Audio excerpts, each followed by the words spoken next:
Hello everyone, we are live. Oh no, more updates. We are live. Tonight we'll have a coaching session later, and we are here now to go on a few fast laps, improve our time, and yeah, and let's see what we can learn from yesterday. We kind of improved a lot our handling, but still not where we want to be. We didn't clock the time we wanted. We want to be below 2 minutes. We can be like in the 58s, so let's try to be in the 58s. I'm pretty sure that's not like the absolutely best lap Gianni can put. So let's not really use the time as the main reference, but rather the behavior. And while iRacing is loading, I'm loading VRS on the side here. And today was also day of demo day. I don't know how that's going right now. Let me see here. I wish they had like something I can type. And one funny thing I saw,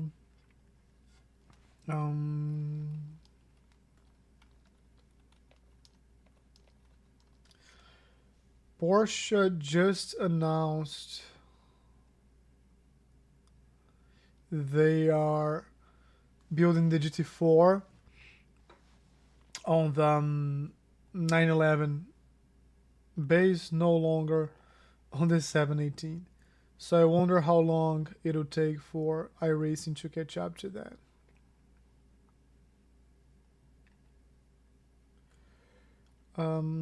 Fastest lap. And here we're gonna analyze our fastest lap. This was his. Oh, this is his fastest lap. And if you're wondering what's going on if iRacing, it's still loading. Let's put me.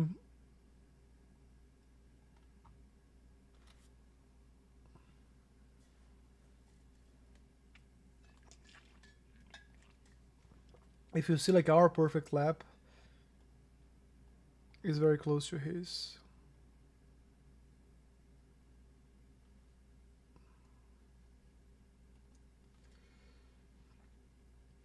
So that's the. Where's the brake? It's just a straight, really. And then the braking zone.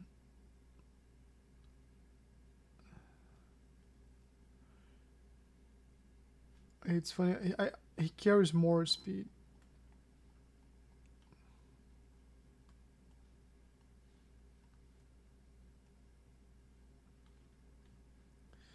And then on this exit, interesting how we do differently, right? How early he goes here, how late I go on the brake. He brakes much harder than I do.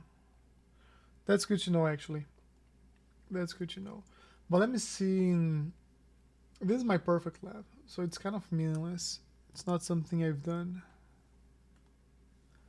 My fastest lap was this 03.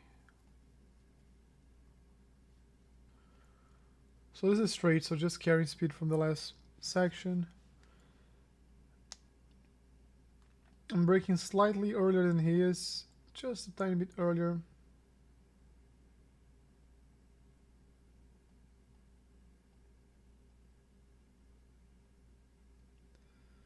But it's about the same brake pressure.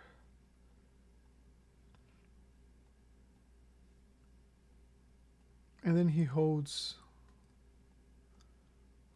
And I think I'm lifting here because it's slowing down too much.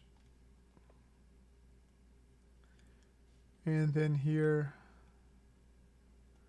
I can go on the gas a bit harder, but then I hold for a long time. He goes slower, but he gets to 100% earlier.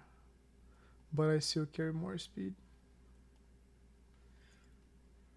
Then here he brakes slightly earlier, it's the same brake behavior, it's just earlier.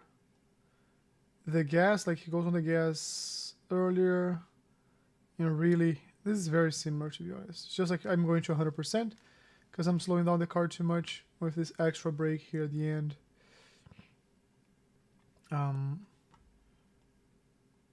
This is where I'm losing a lot of time.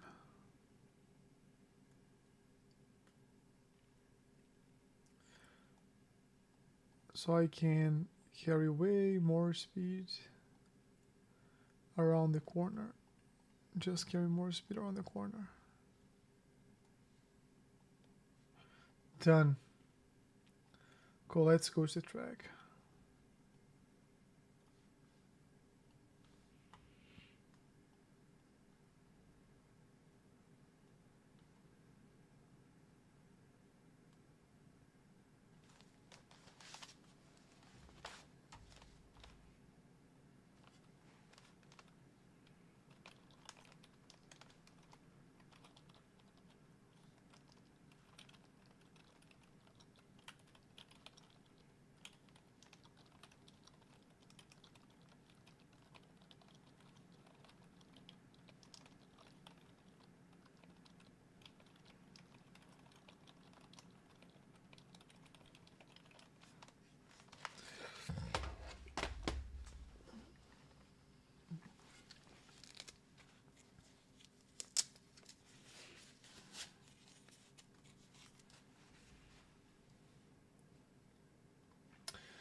All right, so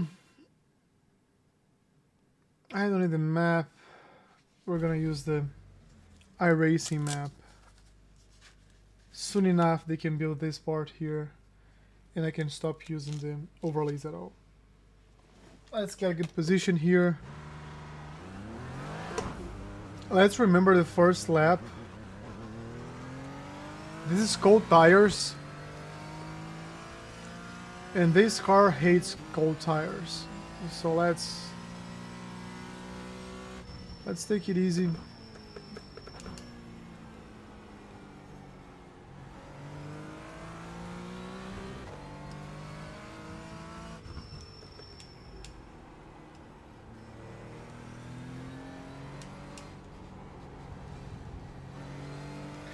And let's aim for like clean laps.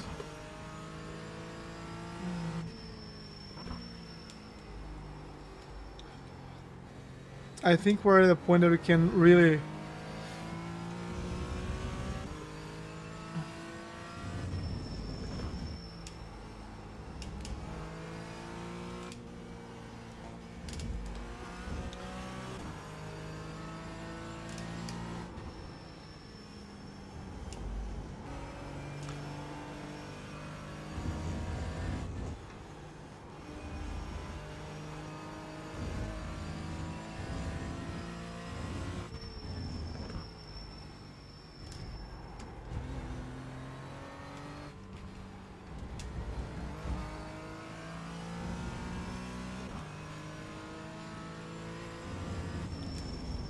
I should have opened more here. Cole Evans said, "Third day watching the stream, enjoying it so far."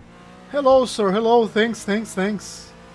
Yeah, thank you. Tonight's a coaching session night. It's gonna be later. I'm just back on the track here trying to get a few more decent laps because yesterday all my laps were complete garbage. And this first one is gonna be garbage as well, just judging by how I'm gonna start it. But thank you. If you use Discord, we also have a Discord community. The link's in the description. We spend like, it's a small community but a good one. We talk a lot there. It's fun.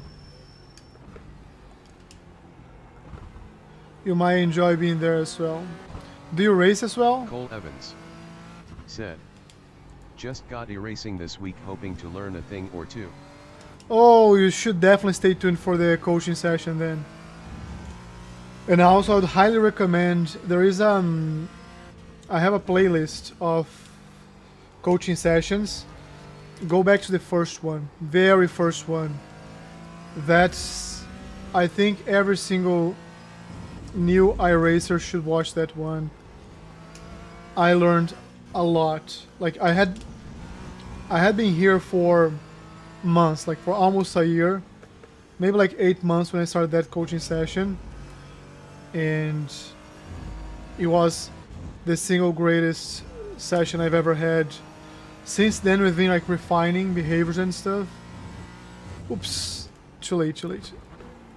But that session was really good. Which car are you racing?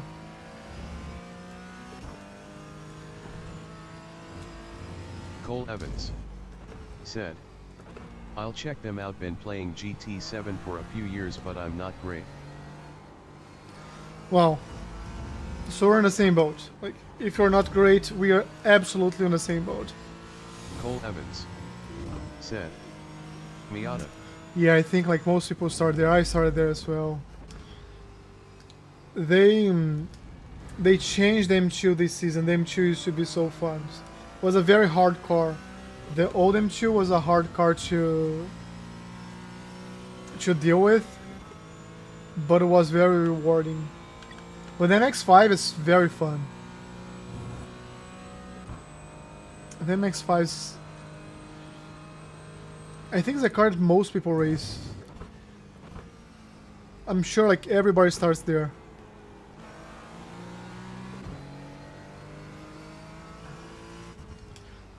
My tip for you is don't over-index in trying to get like B license, C license. That's like mostly people try to get an A license as fast as possible. It doesn't mean you're a safe driver. It doesn't mean you're a good driver. It just means like you can unlock more cars and buy more cars and race faster cars. But if you're looking for like development, then take your time. Take your time. Most of these metrics are meaningless in the short term.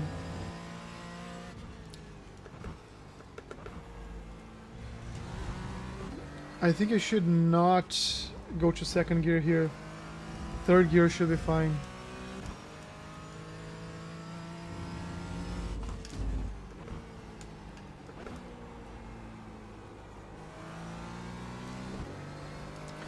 Second gear here feels like the right one.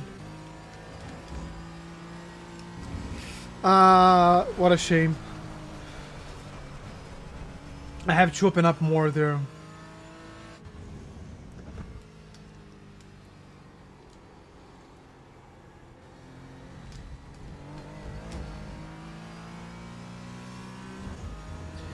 I never played Gran Turismo, believe it or not.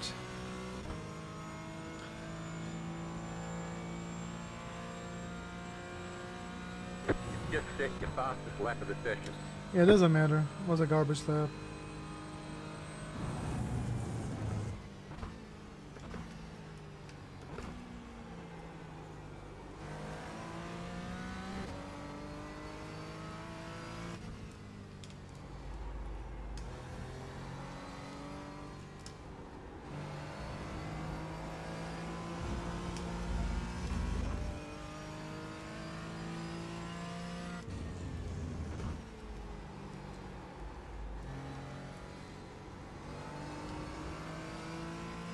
Not a good exit.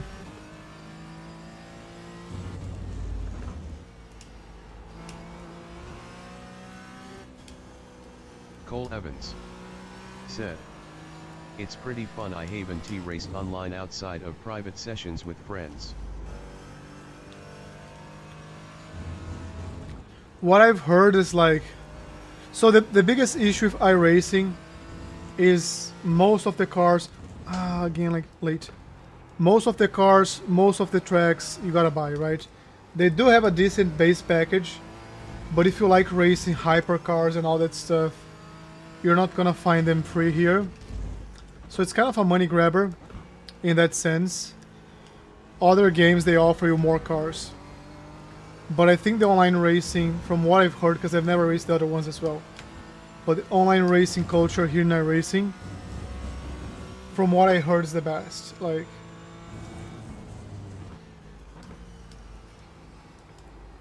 Even though you might find yourself like in interesting situations with carnage happening,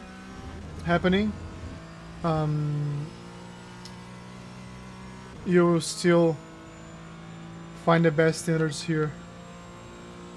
That was your fastest lap of the session.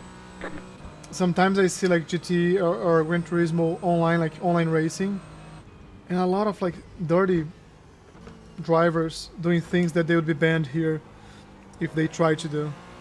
And I kind of appreciate it. Like they take it very seriously, like in iRacing. They don't take these standards lightly. And sometimes like you are punished because you did something silly. Happened to me already, but it's a slap on the hand, like on the wrist. It's not like, that's bad, that's bad, that's bad, that's bad. But if you're consistently doing things that harm others people's races, they will ban you.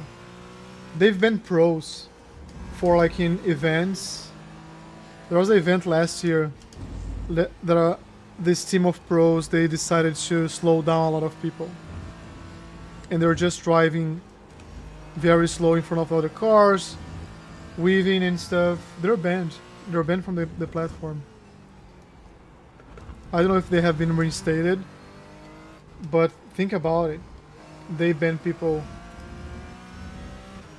who do this for a living, basically, if they have to.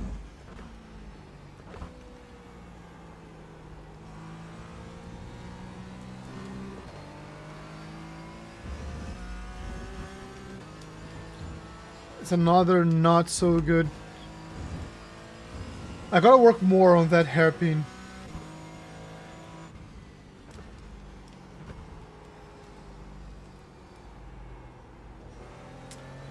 I don't really like where my tire temp is right now.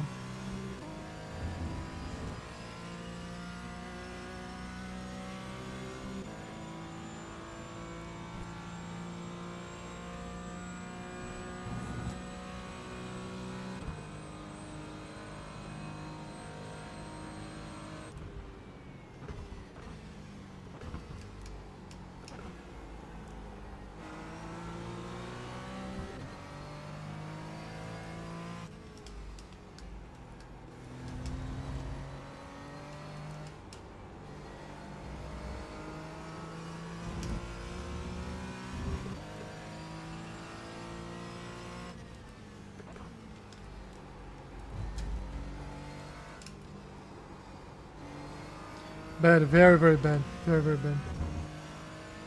Should have been slightly more patient there.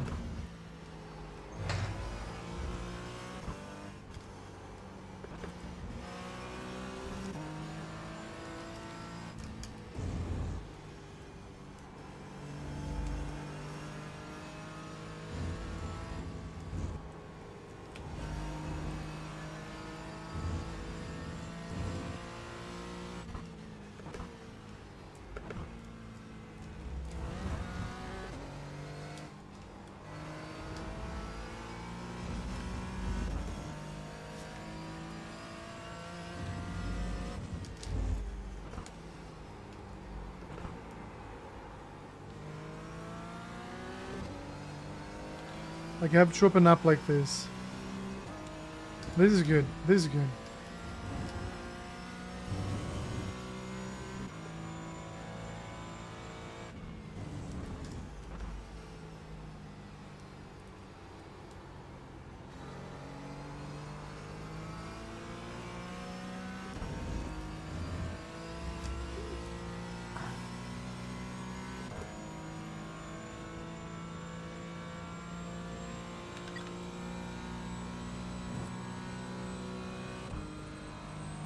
Let's see what lap time I can clock here.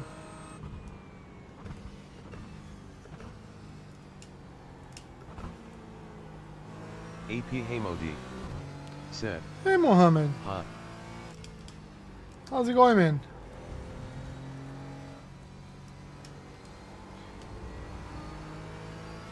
Good to see you again.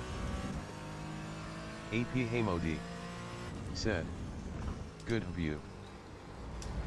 Good. I'm struggling here, not gonna lie. I don't know if I'm rusty If it's a new track, new car, all together. But I'm not super happy with my handling of the car so far. You see an off-track, silly one?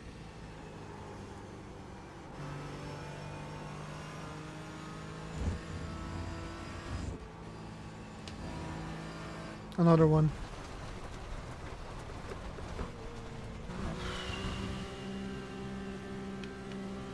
Let's keep going, right? Oh, they're bowling engine? No. Not AP me. Hamodi said, give it a go one race. This next week's track, like, I have never raced this week's track. So if I go there, I'm just gonna suffer. AP Hamodi said, you will find pace because of people line.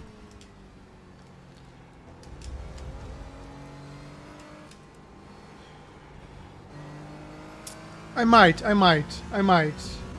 First I have to put like a decent lap time on this one.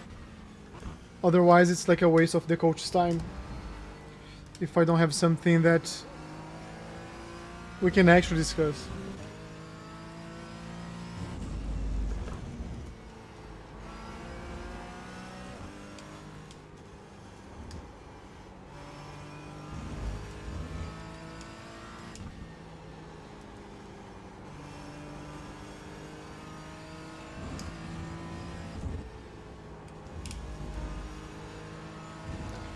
I think this was good actually.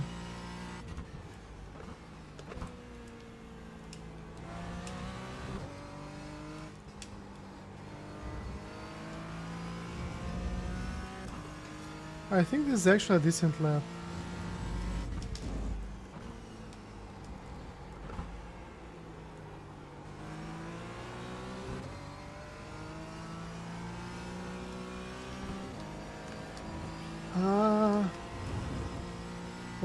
Okay.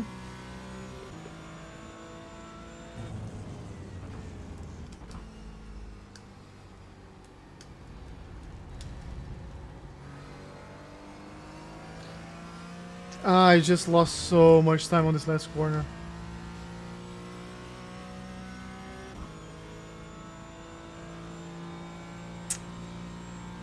You just set your fastest lap of the session. I lost like a good half second right there.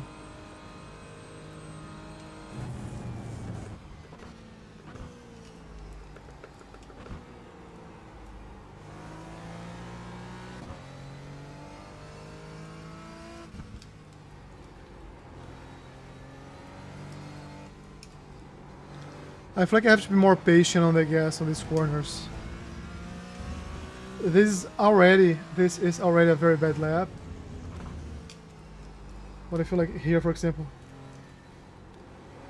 missed the apex there. Like it's gonna cost me time.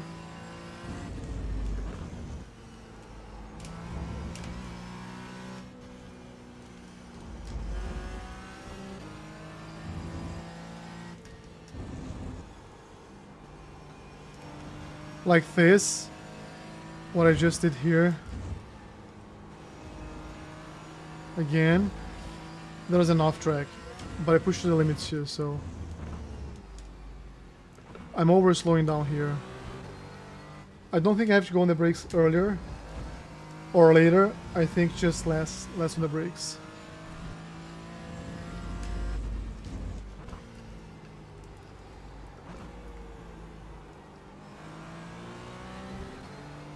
This is like the corner I'm struggling to.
No, not enough. Not enough speed.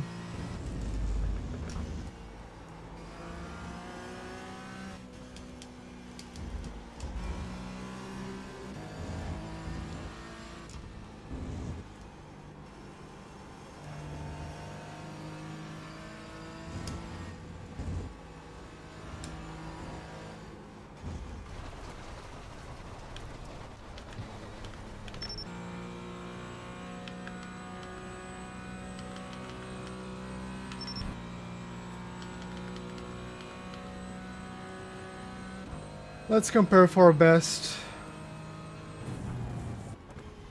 Let's see if the delta helps us with anything, right?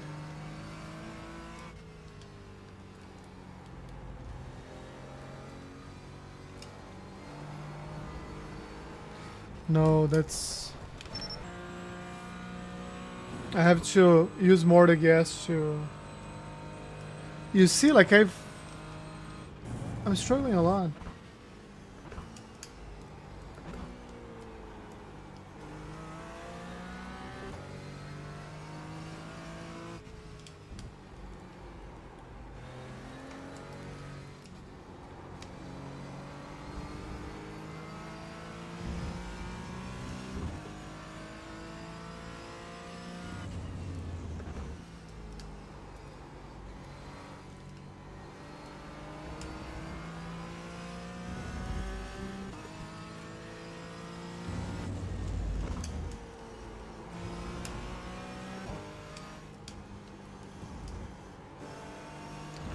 This is gonna be an off track.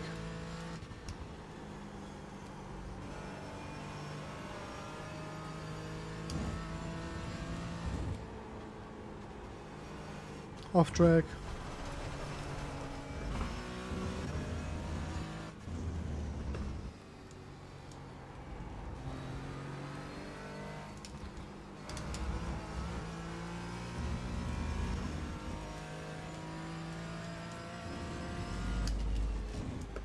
Slow down. You got a Come penalty on. for cutting the course.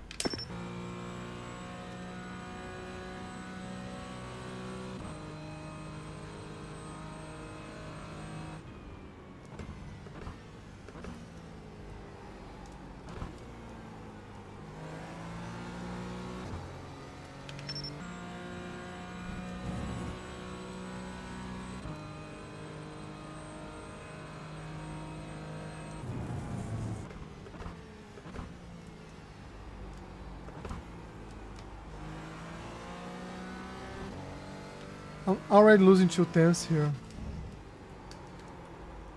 Let me see. Let me see what we are doing versus what like we should be doing, because it's annoying.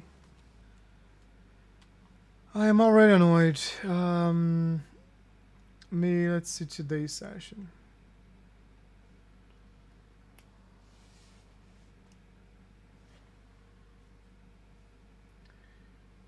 Estras Chavez said, "Hello, hello." Hey, Esdras. Welcome, welcome. I'm here, embarrassing myself again, I guess. I hate when this happens.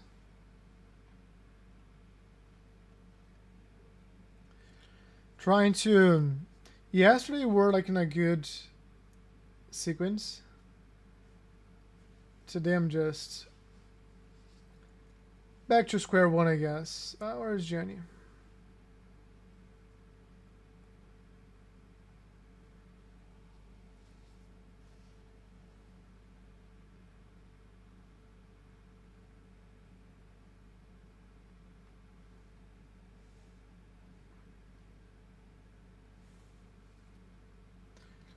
Let's compare his with ours.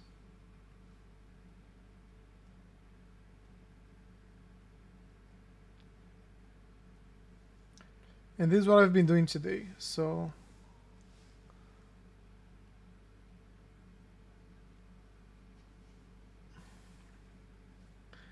Braking earlier, so I can brake later, and maybe hold deeper.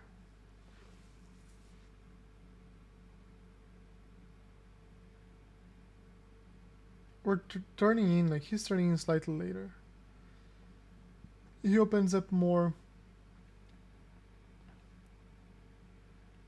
But he's also carrying more speed on the entrance, so that's why I'm... But braking later for sure.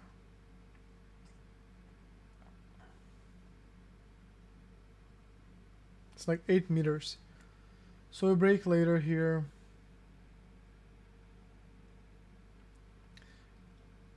And how about this one? He brakes earlier. Yeah, that's what's going on. I'm going in too fast, too hot on the first one. So I'm completely missing the apex for the second one. So earlier, sacrifice the first one.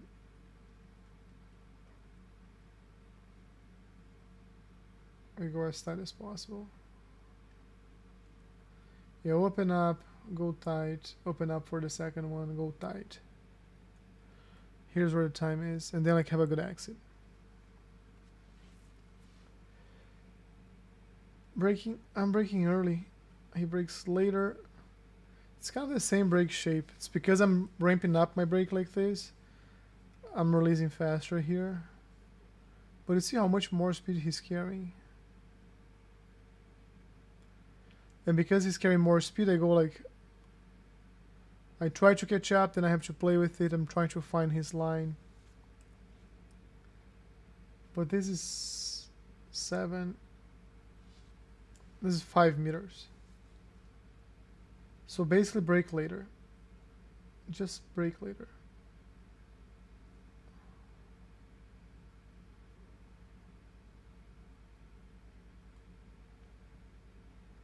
He's carrying so much more speed here. Just because it's braking later.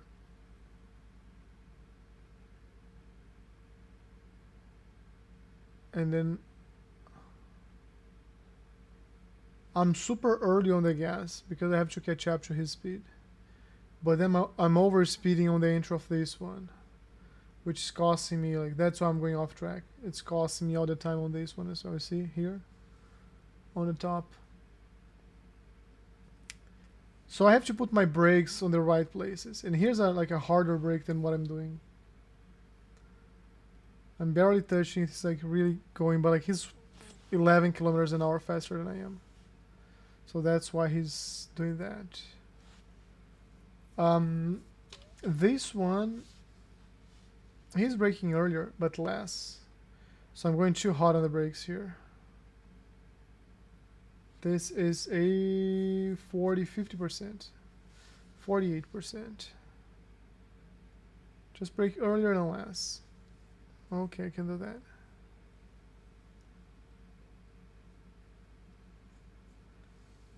I don't even know which corners. Like, this is a hairpin. Okay, I know which one this is. Yeah, I'm carrying more speed around like the hairpin, but I think he's carrying more speed in the next sector. So I'm losing it all. And here I'm going early on the brakes, so he's going much later than I am.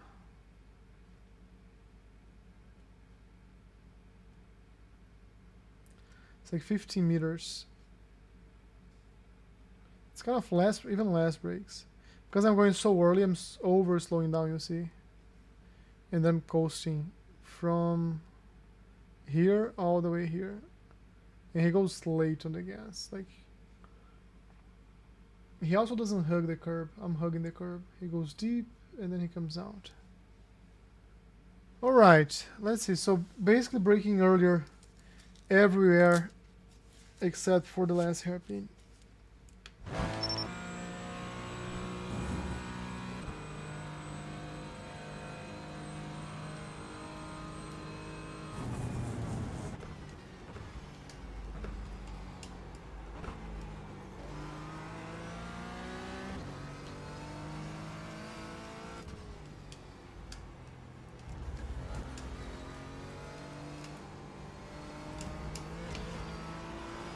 Off track. Am I doing what I said I was gonna do?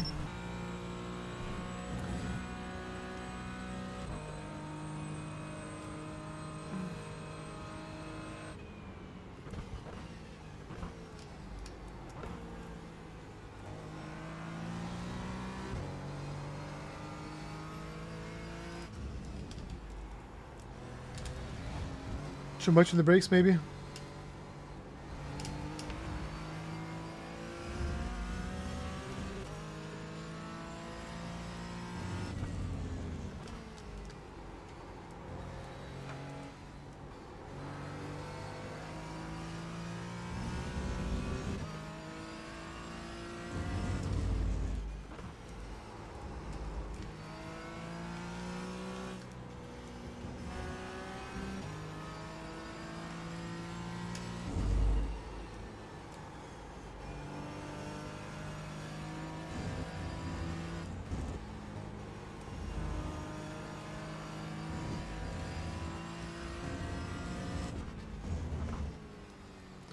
I think on this one was less on the brakes, if I remember correctly. Earlier and less. And I do feel I'm going too hard on the brakes there.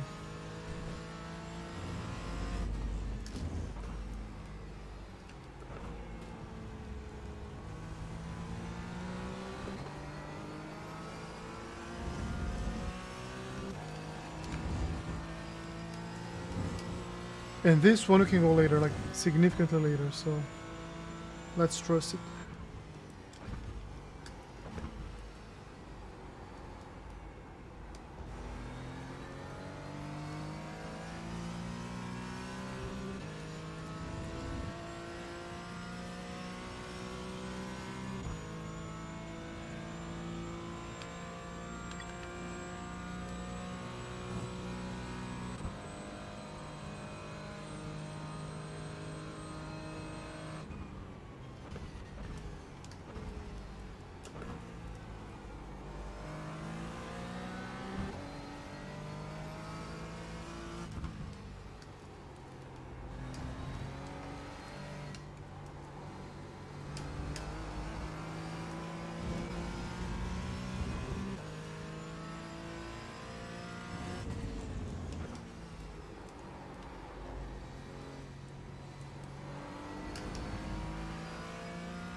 Off track.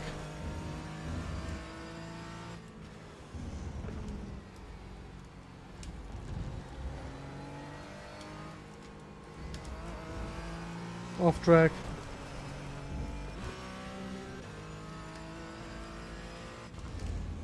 If they say you cut the course, you'll have to slow down and give up the time gains.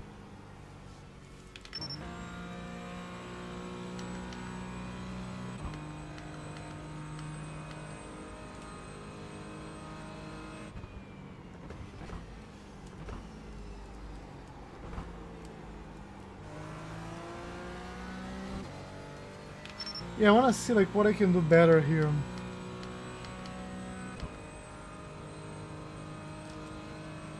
So now we're going later on the brakes.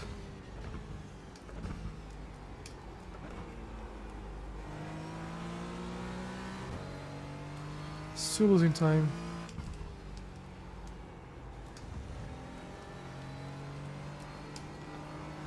No, it's not gonna go, it's not gonna go.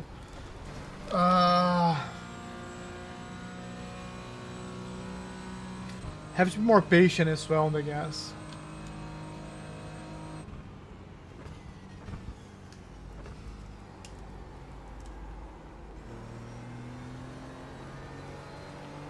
Garbage.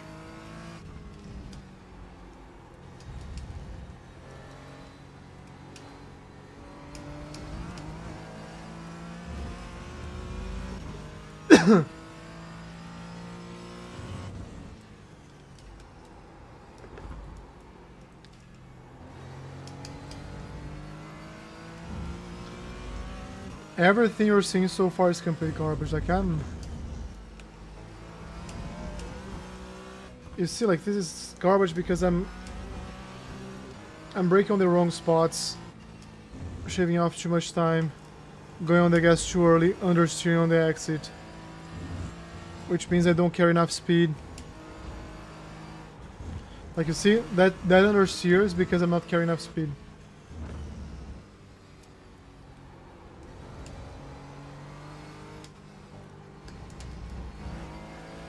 I feel like this might be the only one that I'm doing closely to properly.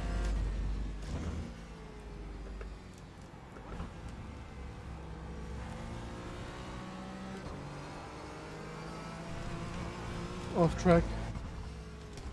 No, no, no, no, no, no, no.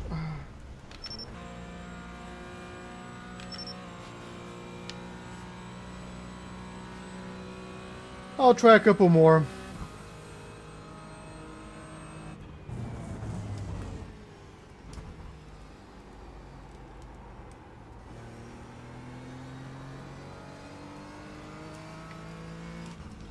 Yeah, let's have a better behavior on the brakes here.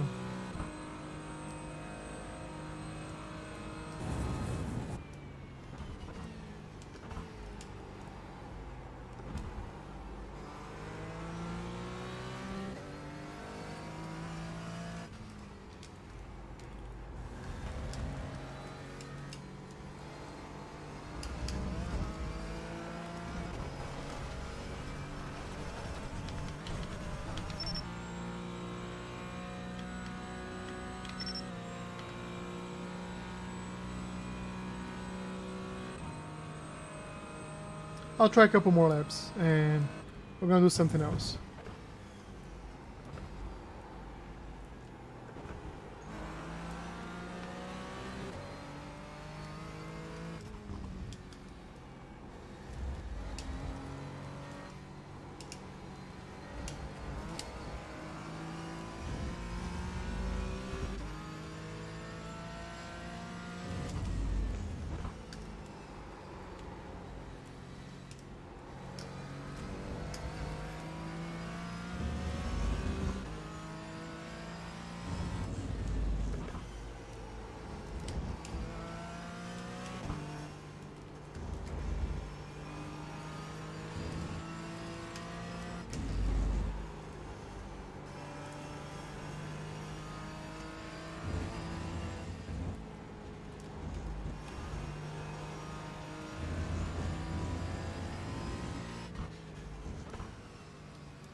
I just can carry way more speed here, way more speed.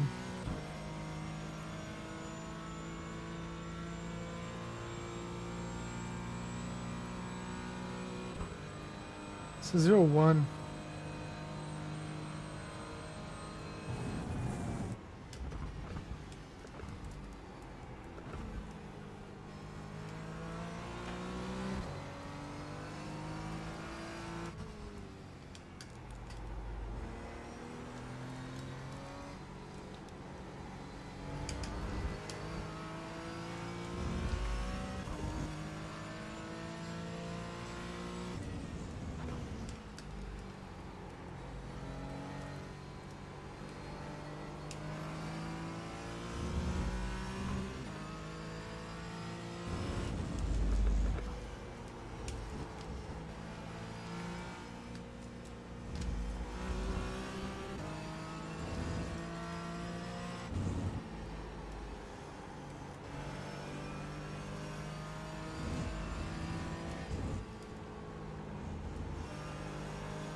Ah, I got an off track.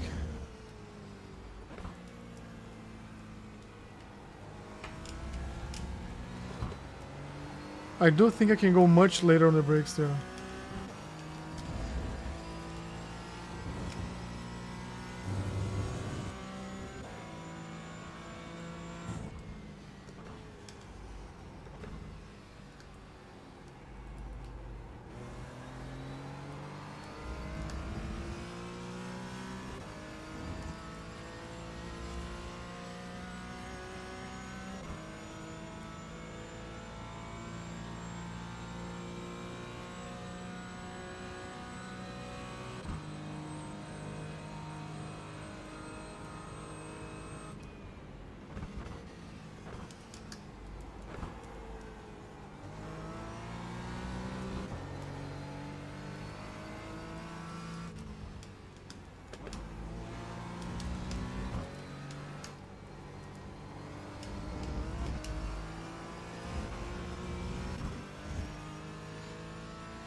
This is key. Like I'm missing the. I'm going the wrong line here.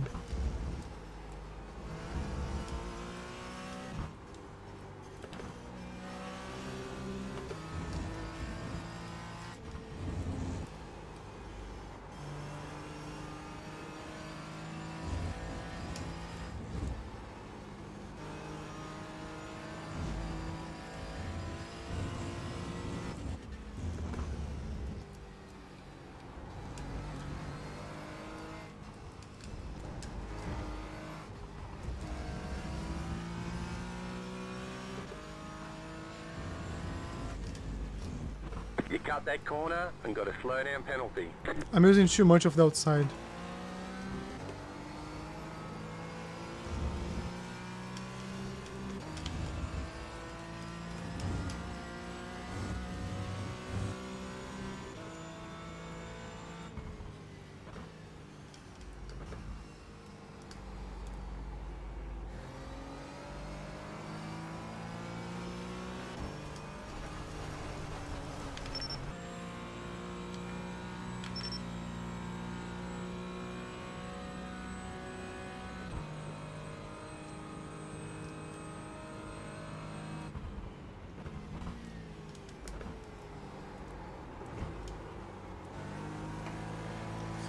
That was too late on the brake, so I was fasting. Slow out, so.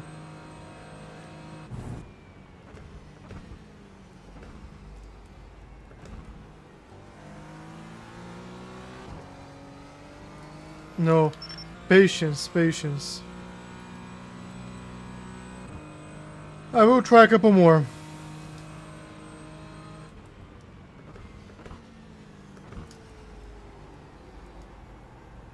No, I will not. Like I'm tired of failing the same way.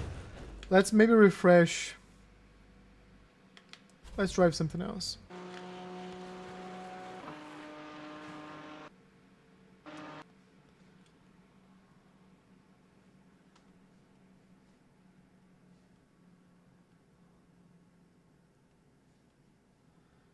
Let me see here. Official.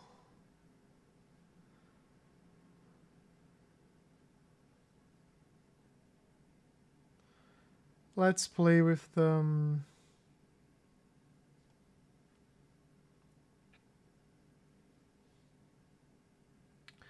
Play a bit more of the M2s.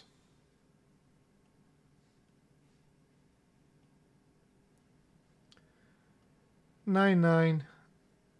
Okay, 05.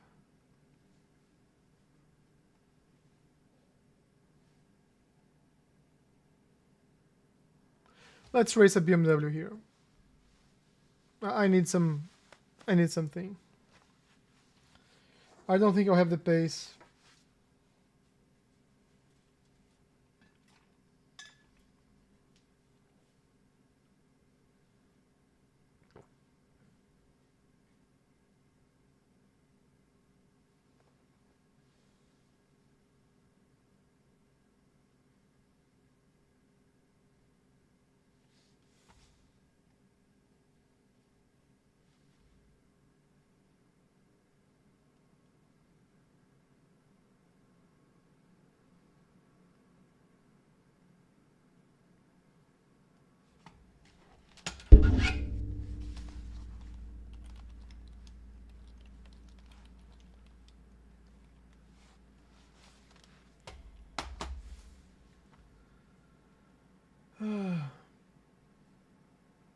I feel like after some time practicing, you just make the same mistakes over and over again.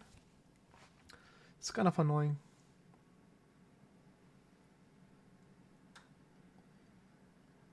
Let's see what I can do here.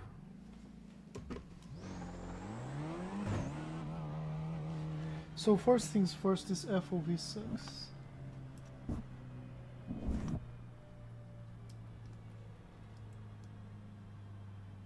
I think this is much better.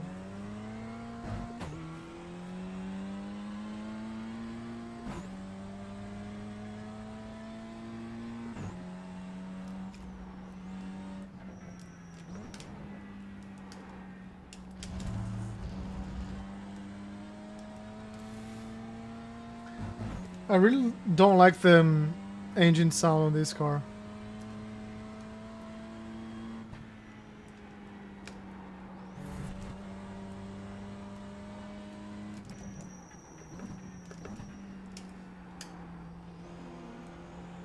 Nope.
Not quite.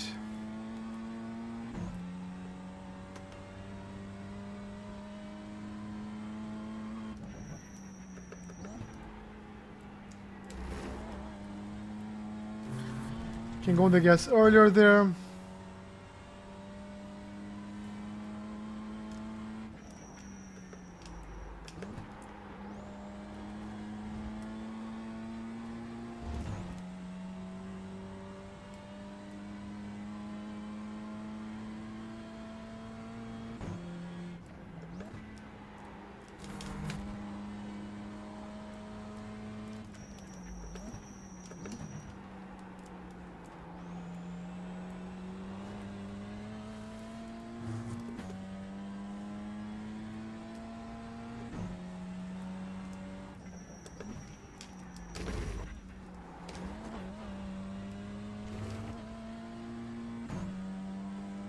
Slow car ahead. Go right.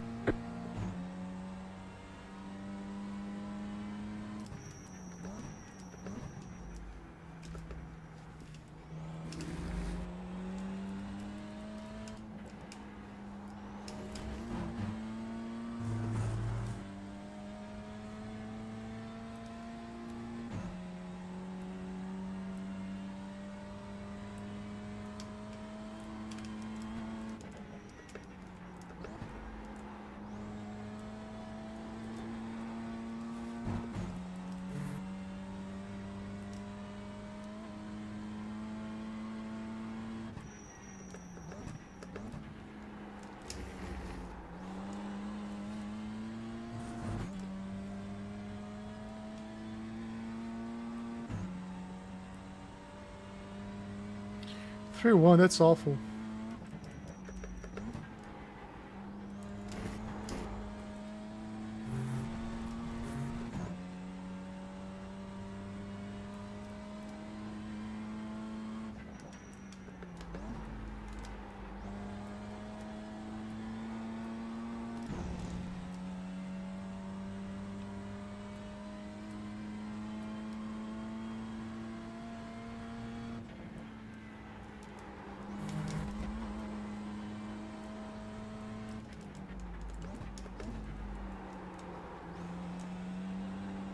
I'm gonna understeer.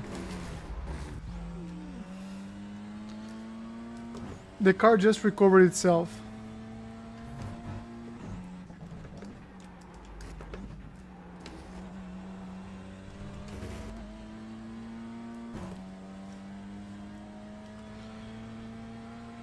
Ay, ay.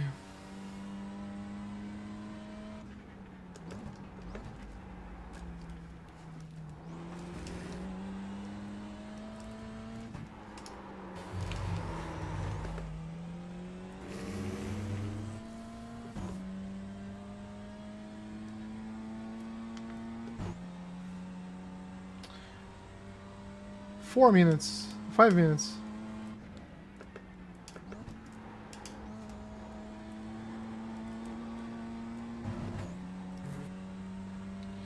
Let's see here.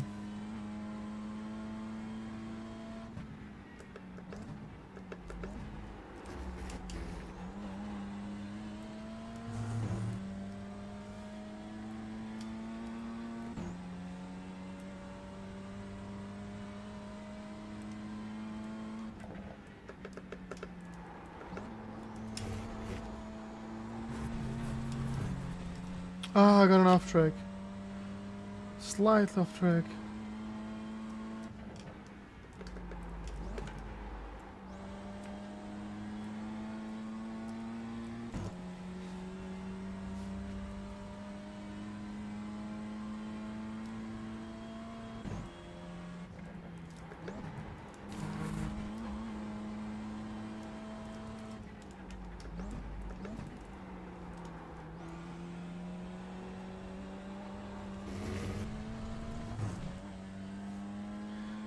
Another off track early in the gas.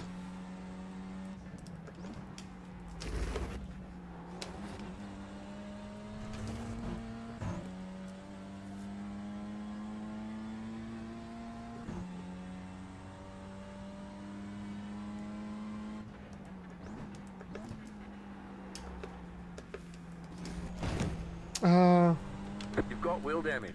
No, let's reset.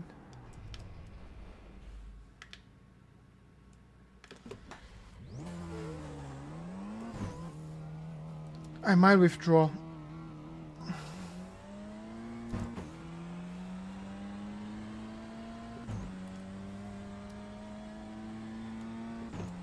I'll just withdraw.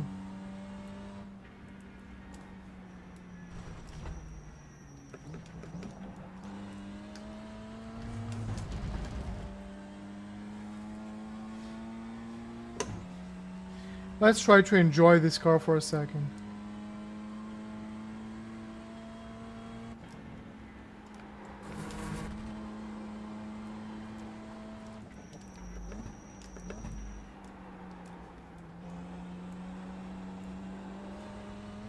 Too early in the gas. Let's carry way a little bit more to the inside.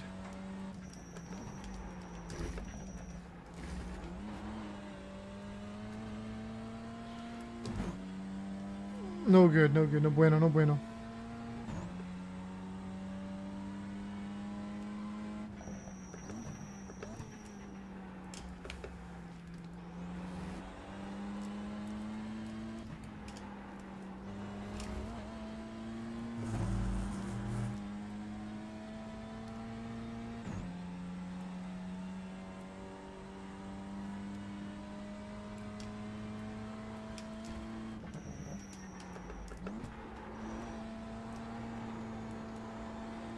Car 6, just set the fastest lap.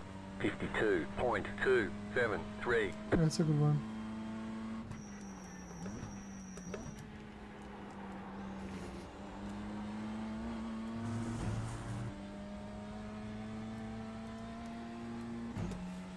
Cole My Evans Opmo sucks. said, "Just curious what made you want to withdraw here." Oh, I have no pace to race. I have absolutely no pace to race. This used to be the car I used to drive, but they changed the car.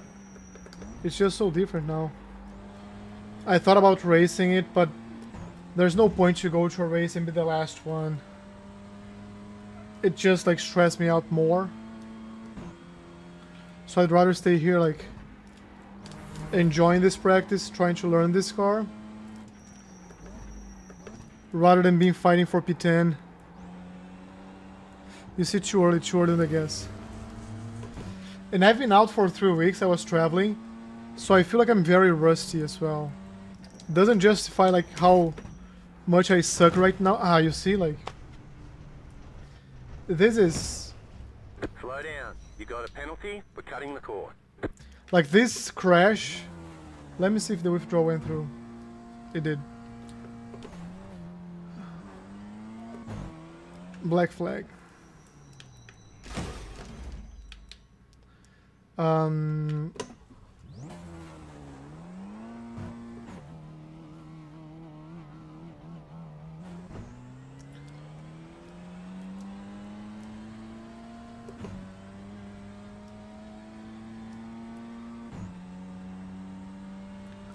gonna put like a decent lap with this car if I can do it.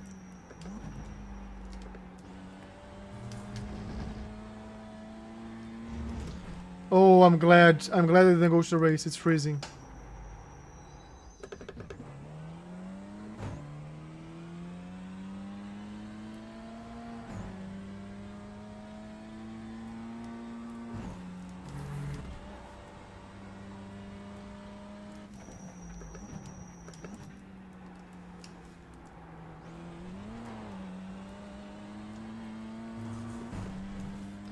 Better exit.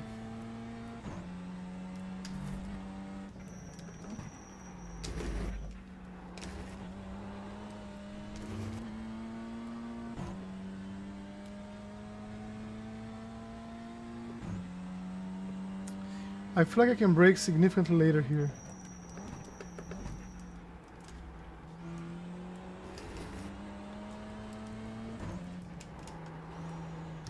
Too early. Oh man, you see like people are doing like a 0.5. I did like a 3.1. I'm gonna be complete toast if I go. And the problem is like with my rating, I'm gonna be on the top split, so there's like just zero forgiveness.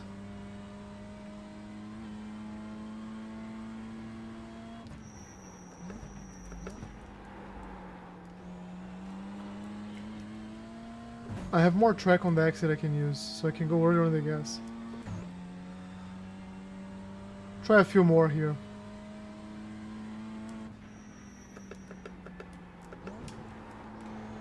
No. They say you cut the course. You'll have to slow down and give up the time gained. Right now I feel I have to spend way more hours getting back into a decent shape.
No, it's gonna go wide.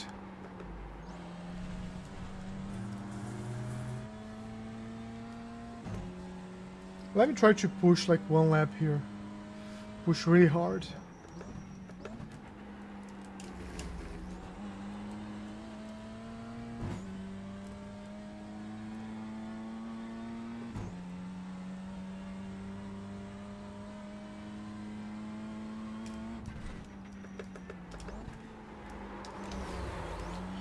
Like, it sucks because the beginning of the lap, there's a dirty part of the track that if you get there, happens what just happened to me.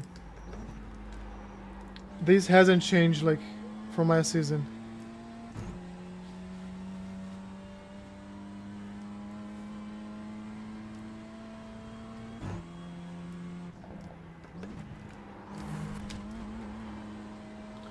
I'm getting off tracks there.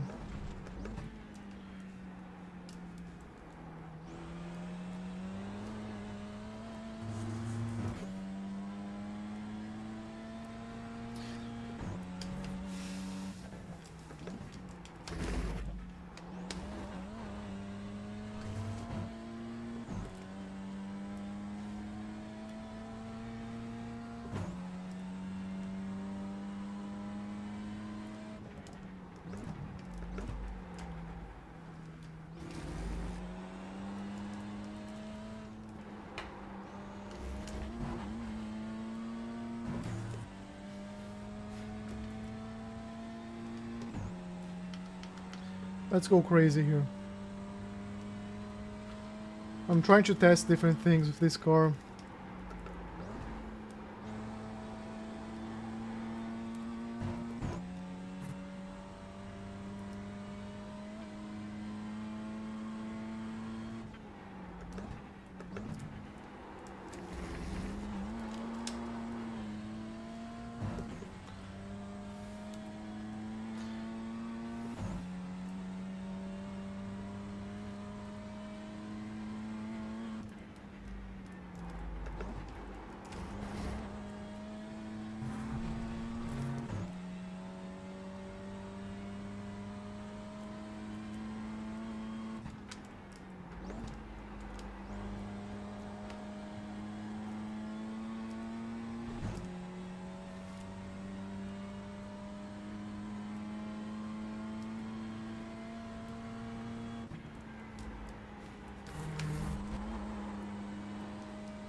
Let's see.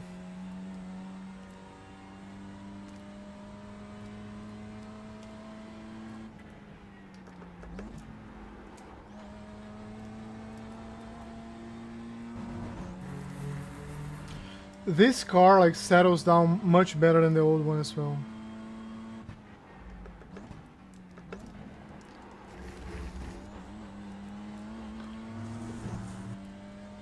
The other one, like as you attack the curbs, it'll just go insane.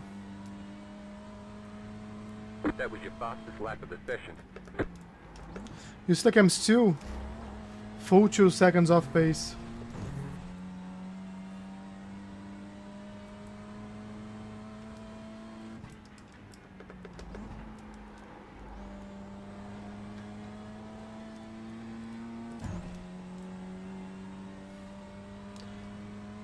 I'm gonna do a couple more here and then go back to Mugello.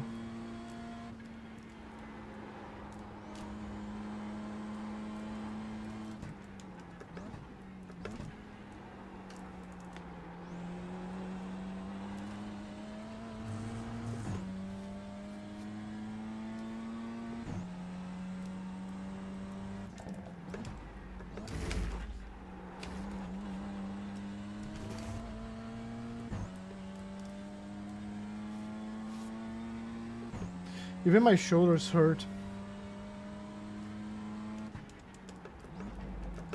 Uh-oh.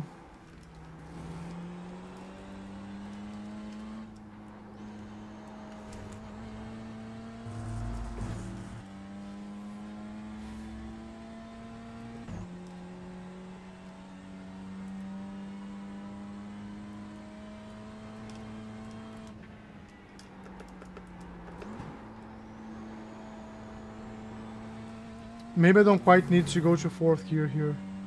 Keeping in 5th might be like the way to go around.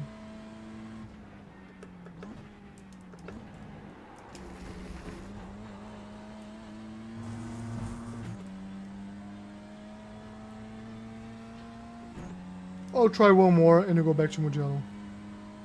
New fastest lap for you.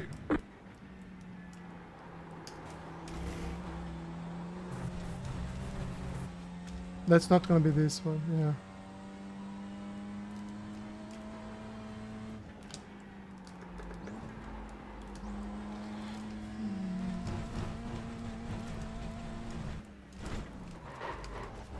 You're going the wrong way. Let's explore. You've been disqualified for reckless driving. Ah, come on. It's an open session, I forgot it. But even then, like, our fastest lap was a 2-2, like, we're almost 2 seconds off pace, so... I don't know what to say. I'm just glad I didn't go there.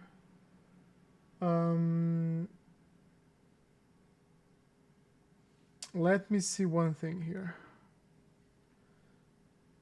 Let me go to the MX-5. I'll just do a few laps, I promise. I haven't raced this car like months, so I'm not gonna race it. So this is gonna be like a joint practice and an immediate withdraw.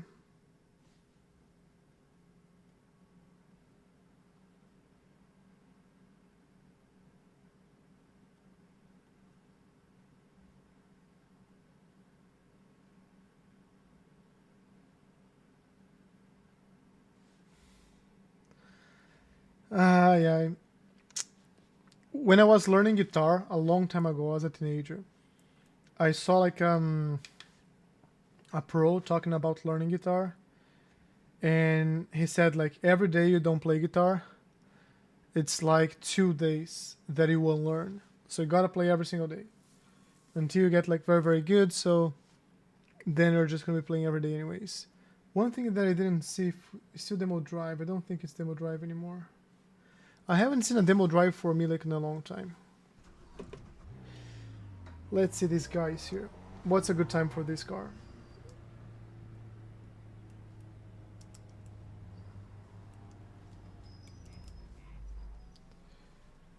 One split? Ah, okay. So 1.6.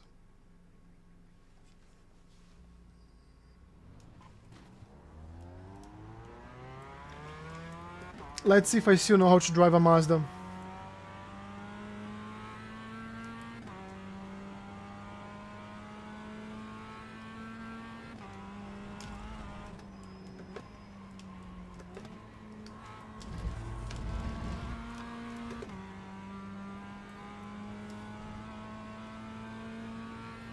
Such a slow car.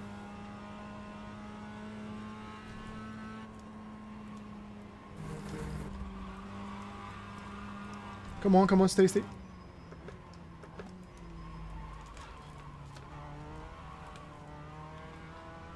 Okay, it's gonna take me 1 or 2 laps here.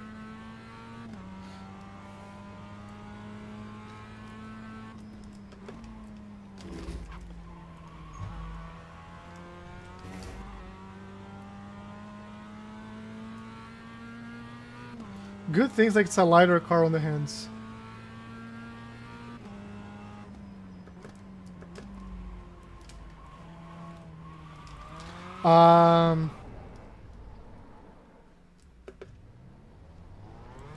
Do I have anyone coming behind me? No.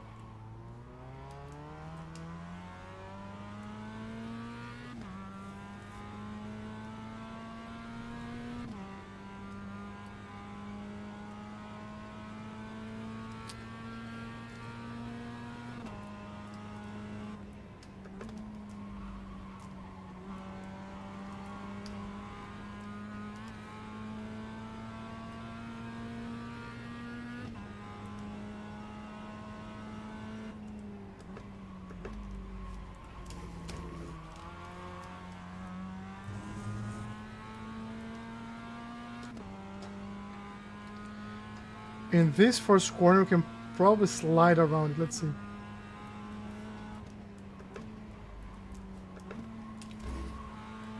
No.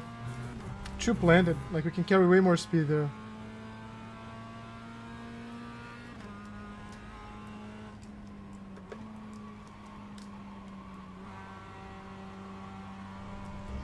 This was too much. This was too much.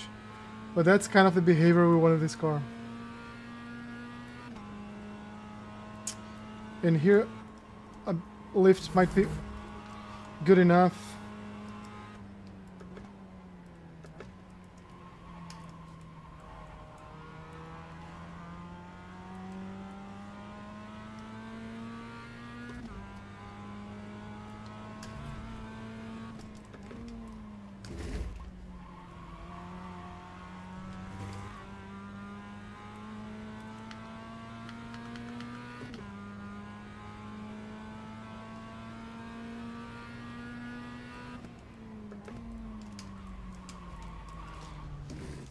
Again here. Gotta take a little bit slower here.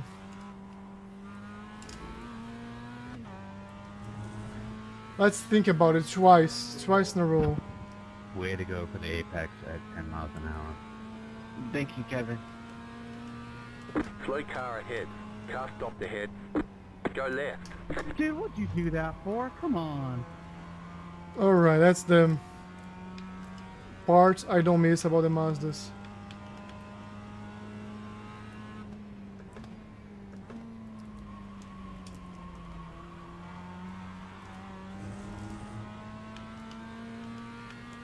I just Slow muted the car chat. ahead. Okay. Go These right. people going to the race.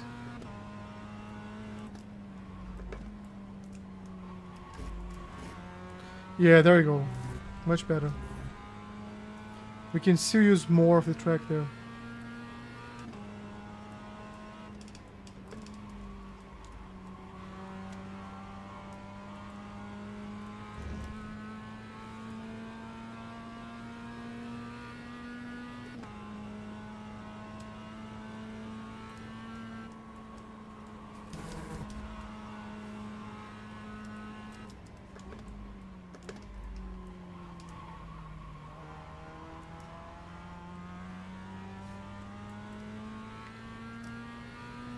I missed you, Mazda.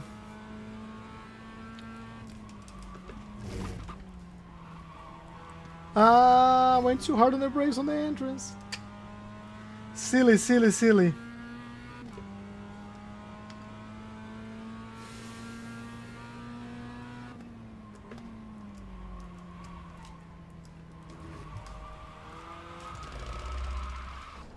I gotta like feather the throttle.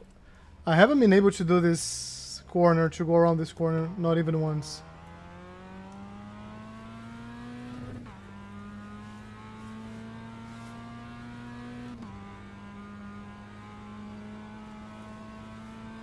I'll try a couple more.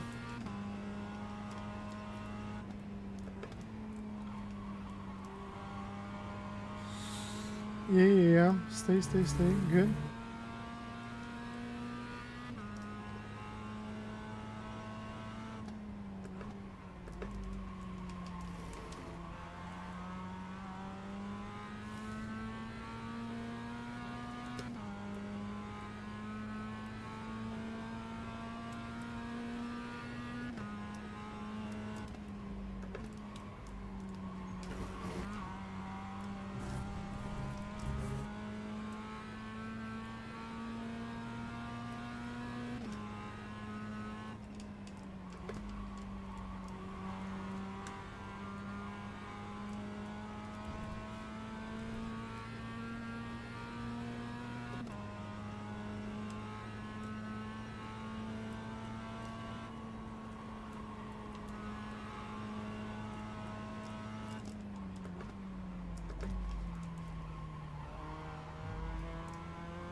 Ha! Destroyed my wheel.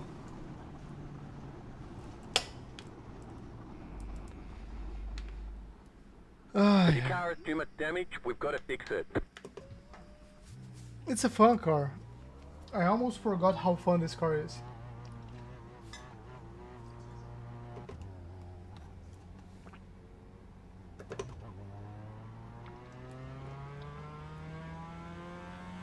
Let me try one like I'll try this out lap plus 1 fast lap.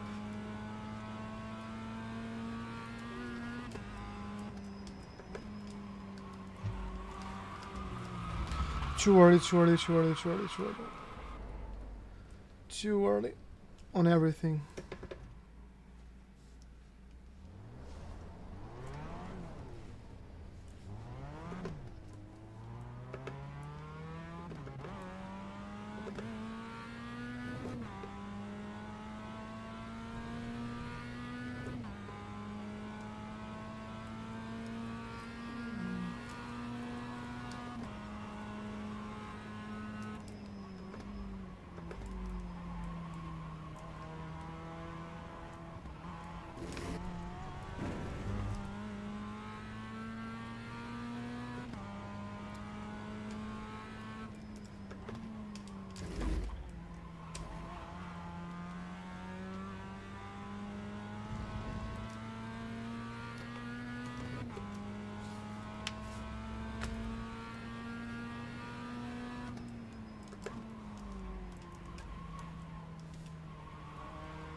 We know it's not like this, right? But at least we didn't spin, so kind of know what's going on there now.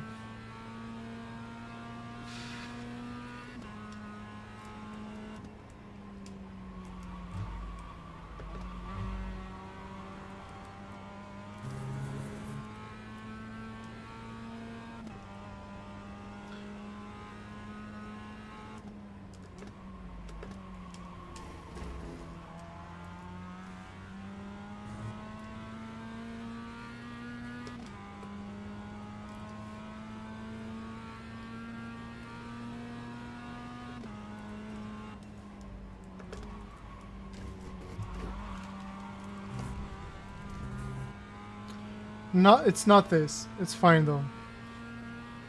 Let's try to post like a...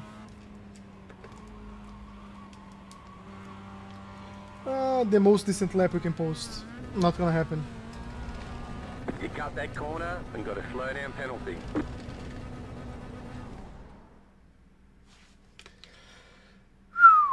It's just not our day. But it's good, it's good. Like we're getting back. We're getting back. Let me see here. Let's go back to our test drive. We have 20 minutes before the session, so let's try to get something decent.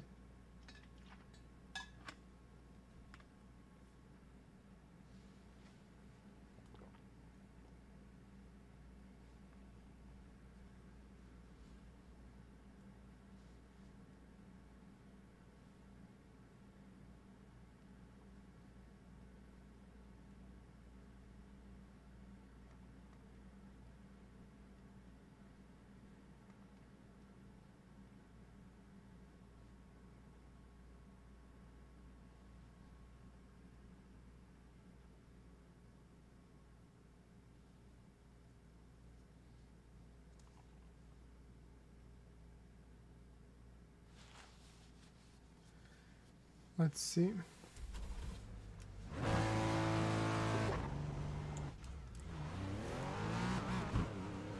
We're back to Mugello, back to our car. Let's get some things right here. Yeah. Let's try to relax and enjoy these laps instead of trying to post like fast laps. Just try to be consistent. Cold tires, so don't expect they're gonna like do anything for you right now other than like make your car spin. So gotta be gentle.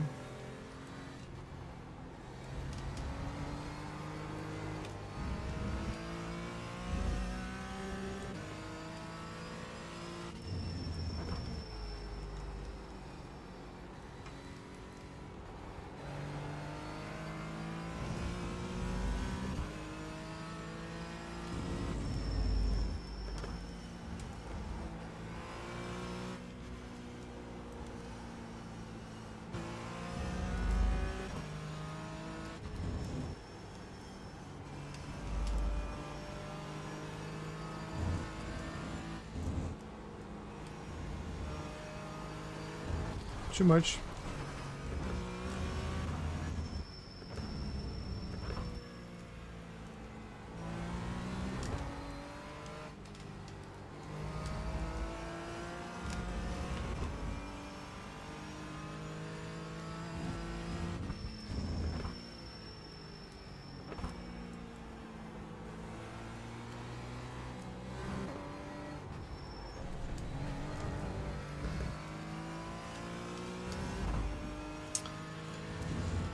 Let's just try to enjoy this track now, for real.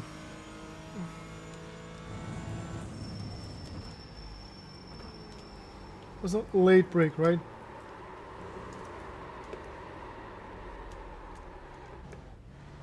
That was a very late break.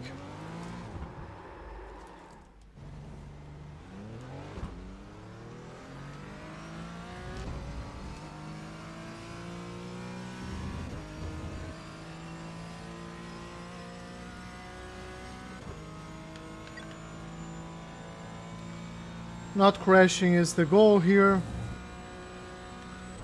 Trying to feel and connect to the car better is the second goal.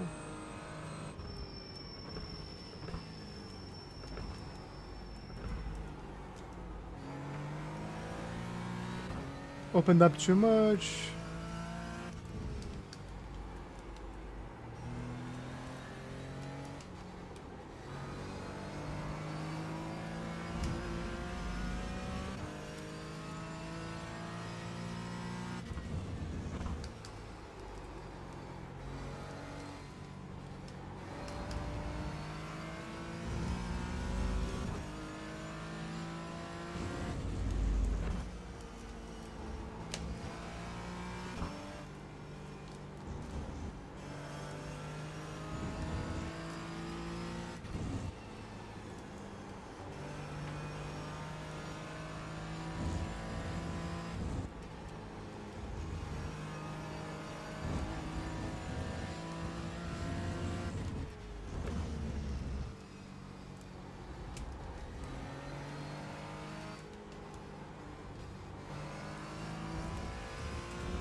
And off track.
Off track. Barely.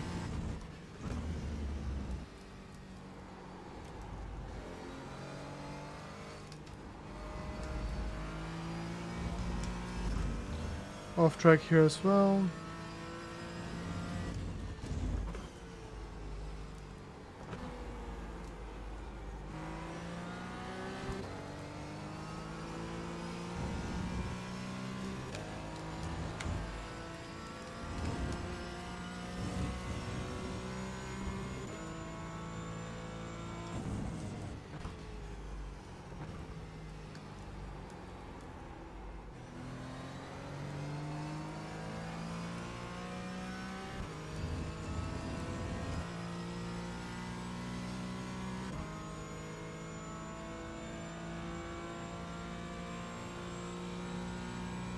New fastest lap for you.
Silly off track.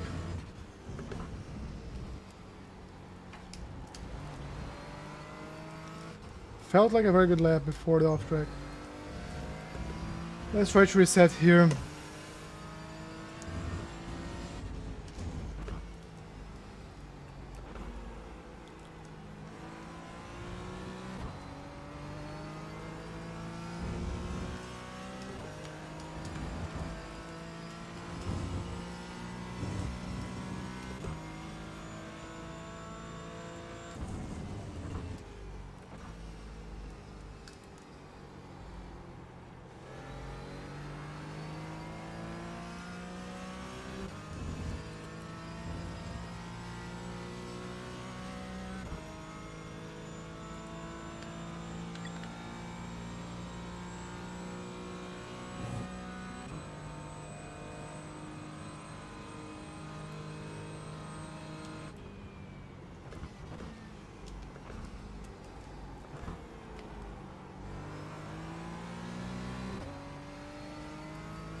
I'm kind of pushing too hard and getting all these off tracks, not helping.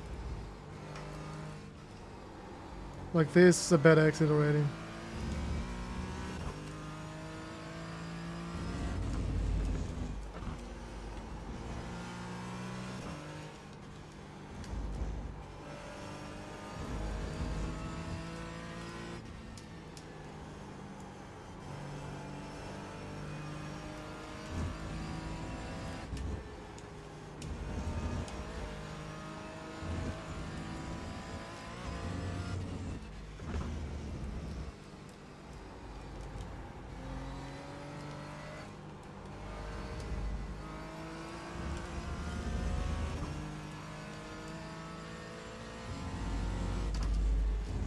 You cut that corner and got a slow down penalty.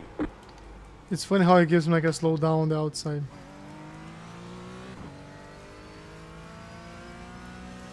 It's good to know though, because in a race, it's better to take less risk.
It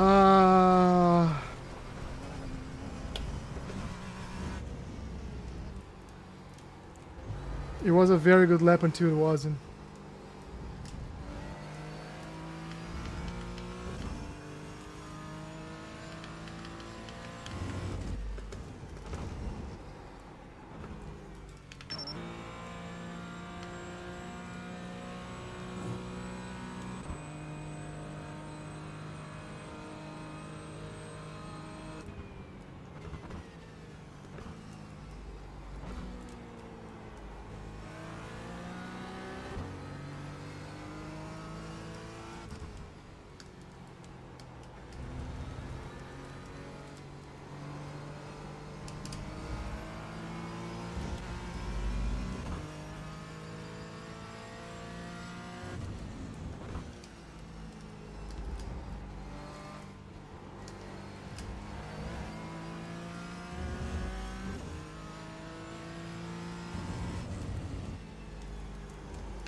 Let's try not to go too wide here.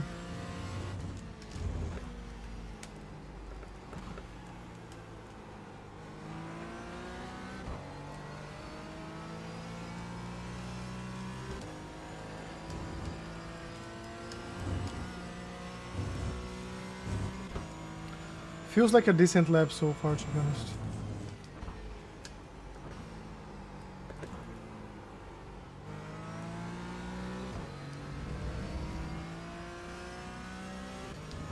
Felt like a decent lap, destroyed by the last corner, but let's see.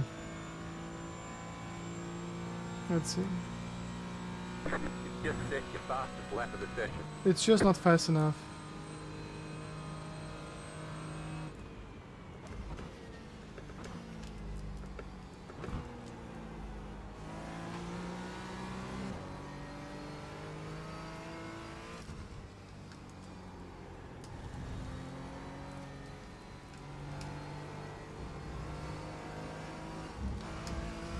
It's an off track.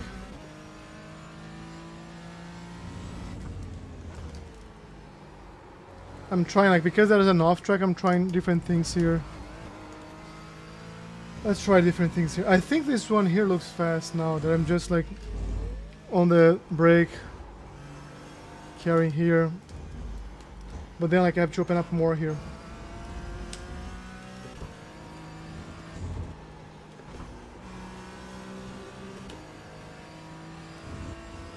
This one I think I can cut like... Slow down. Yeah, it's a You got lot. a penalty. We're cutting the course.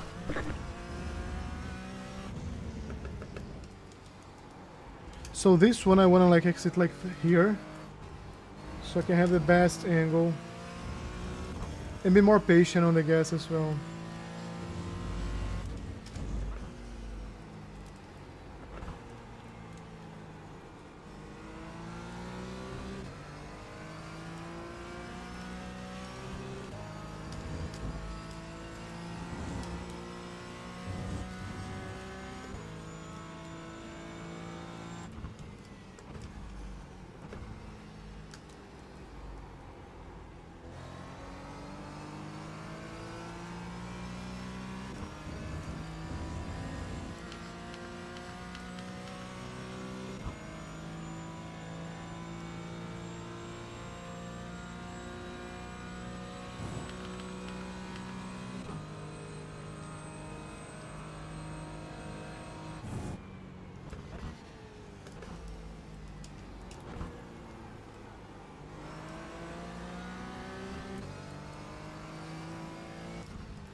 Getting off track there every single time, that sucks.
Yeah, I think that's about it, no?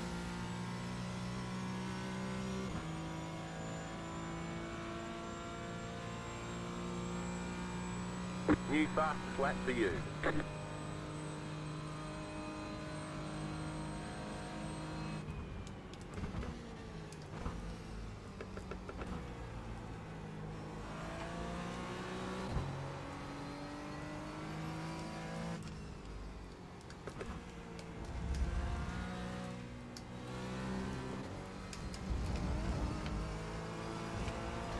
Another off track. Let's try.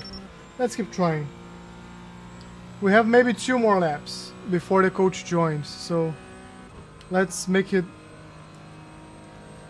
Let's try to get a good one here.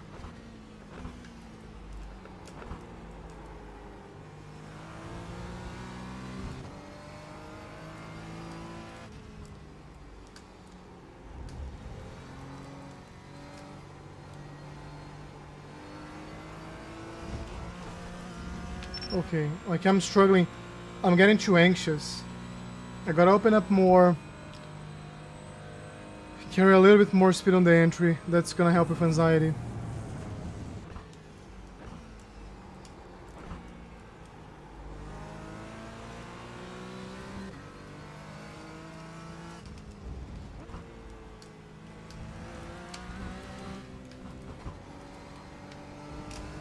There you go, there you go.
Again, I feel like my last sector killed my lap.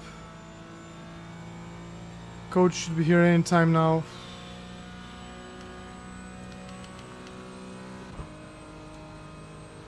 Actually, no.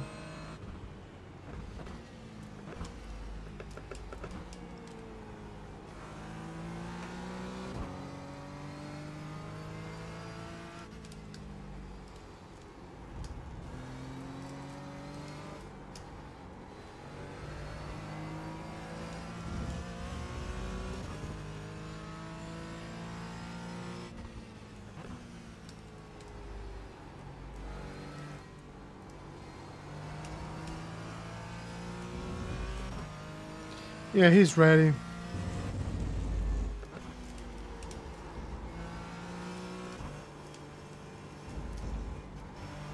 It's gonna be an off track, no?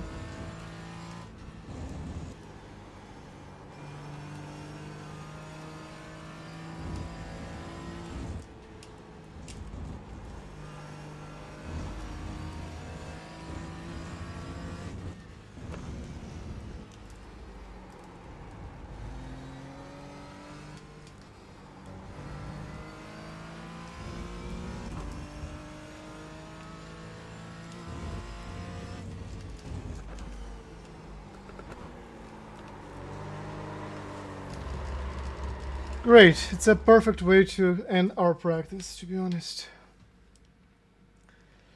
Alright, alright.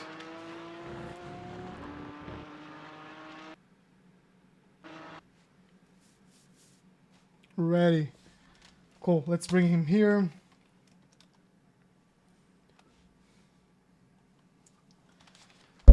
We do have a lot to talk about. Catch up.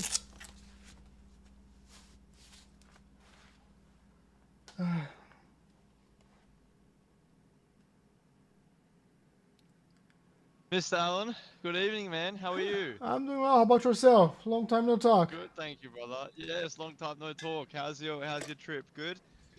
Trip was good, man. I missed racing though, and I feel like in Yeah. 3 weeks I unlearned everything I've learned. So it's been painful. How Yeah. about you? Did you Yeah. take a vacation as well? Yeah. Yeah, no, good. It was nice to have some time off. I honestly I didn't remember the last time I had a week and a bit off, so it was nice to just have a little bit of rest and recovery. Because yeah, I mean the seasons get so busy with obviously between coaching and then doing all the setups and stuff like that. So yeah, it never slows down. It only ever gets busier. So it was good to have some time off. But Nice. it's always good to get back to it, mate. You definitely miss it, and I guess for you now it's quite exciting, a new journey, something new for you, which is exciting. But yeah, how have you? Well, first of all, how have you found kind of getting back on the sim after a few weeks? Because for me, like, I guess in the past when I used to kind of start taking time off or going on holidays, or obviously not having access to any simulator stuff realistically for like a week, 2 weeks, whatever. I'd always find that I would come back. And honestly, like I'd feel so out of pace with everything. Like, the way my eyes are reacting to the screens, just honestly the way that everything feels like just so fast, pacing across my vision, and just the feeling of everything almost just feels weird, and physically as well. Like I just felt like my arms weren't used to the steering wheel and all these sort of things. So how have you felt getting back into it? Have you kind of had any issues with that, or has it been pretty easy for you to adapt back in pretty fast? I'm feeling like exactly what you said, 10 times worse. So I Right. don't know, like I cannot pinpoint if it's like my current skill level that I just forgot that I thought was better and it's not better. So that's number one. Different car, right? So new track. I've never raced this track. So those Course. things have been a couple pointers. So I came back on Tuesday. There was like a league race in a track that I knew.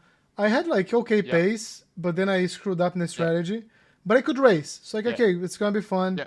And then I came back to this track, and I got like one very very fast lap yesterday, but I got an off track. Yeah, 59. So it just yeah, destroyed, 59. like it didn't register. And since then I've been Yeah. trying to be faster, like to catch up to the speed. I just can't. So Yeah. Sure. it's what we talked last time about, like being humble and understanding Yeah. that's ups and downs, and it's like a deep down. So hopefully I'll have enough Yeah. time after this session during the weekend as well to Yeah. prepare for next week. But if Yeah. I had to judge right now, I'd say like it's gonna take 1 or 2 weeks for me to be back where I think I should be. Yeah, no, for sure. And look, I think the biggest difference between, I guess, what we're doing now and obviously, as we initially started to discuss with, with it at Monza there that time, I think the biggest difference between the two cars from the M2, well, the old M2 to this now, is very much just a case of there's a lot more timing involved, and there's a lot more patience. I think is probably the biggest thing, is that it's not as reactive. It doesn't rotate as well. It's not almost as short as a braking zone, because everything is almost, well, in a way, everything is kind of a bit of an upgrade. I mean, obviously, in a sense, the power is obviously an upgrade, so it's typically a lot faster. Downforce level is obviously higher as well. But almost in a way, because I guess, yeah, it does have extra power, but because, again, the design of the car is very different, it has more power. I suppose, yeah, in a way, it does have better brakes. But to be honest with you, just because of the sheer weight of the car, it actually still is worse, almost in a way, in terms of how long a braking zone can be in comparison to what you would be in the M2, for example.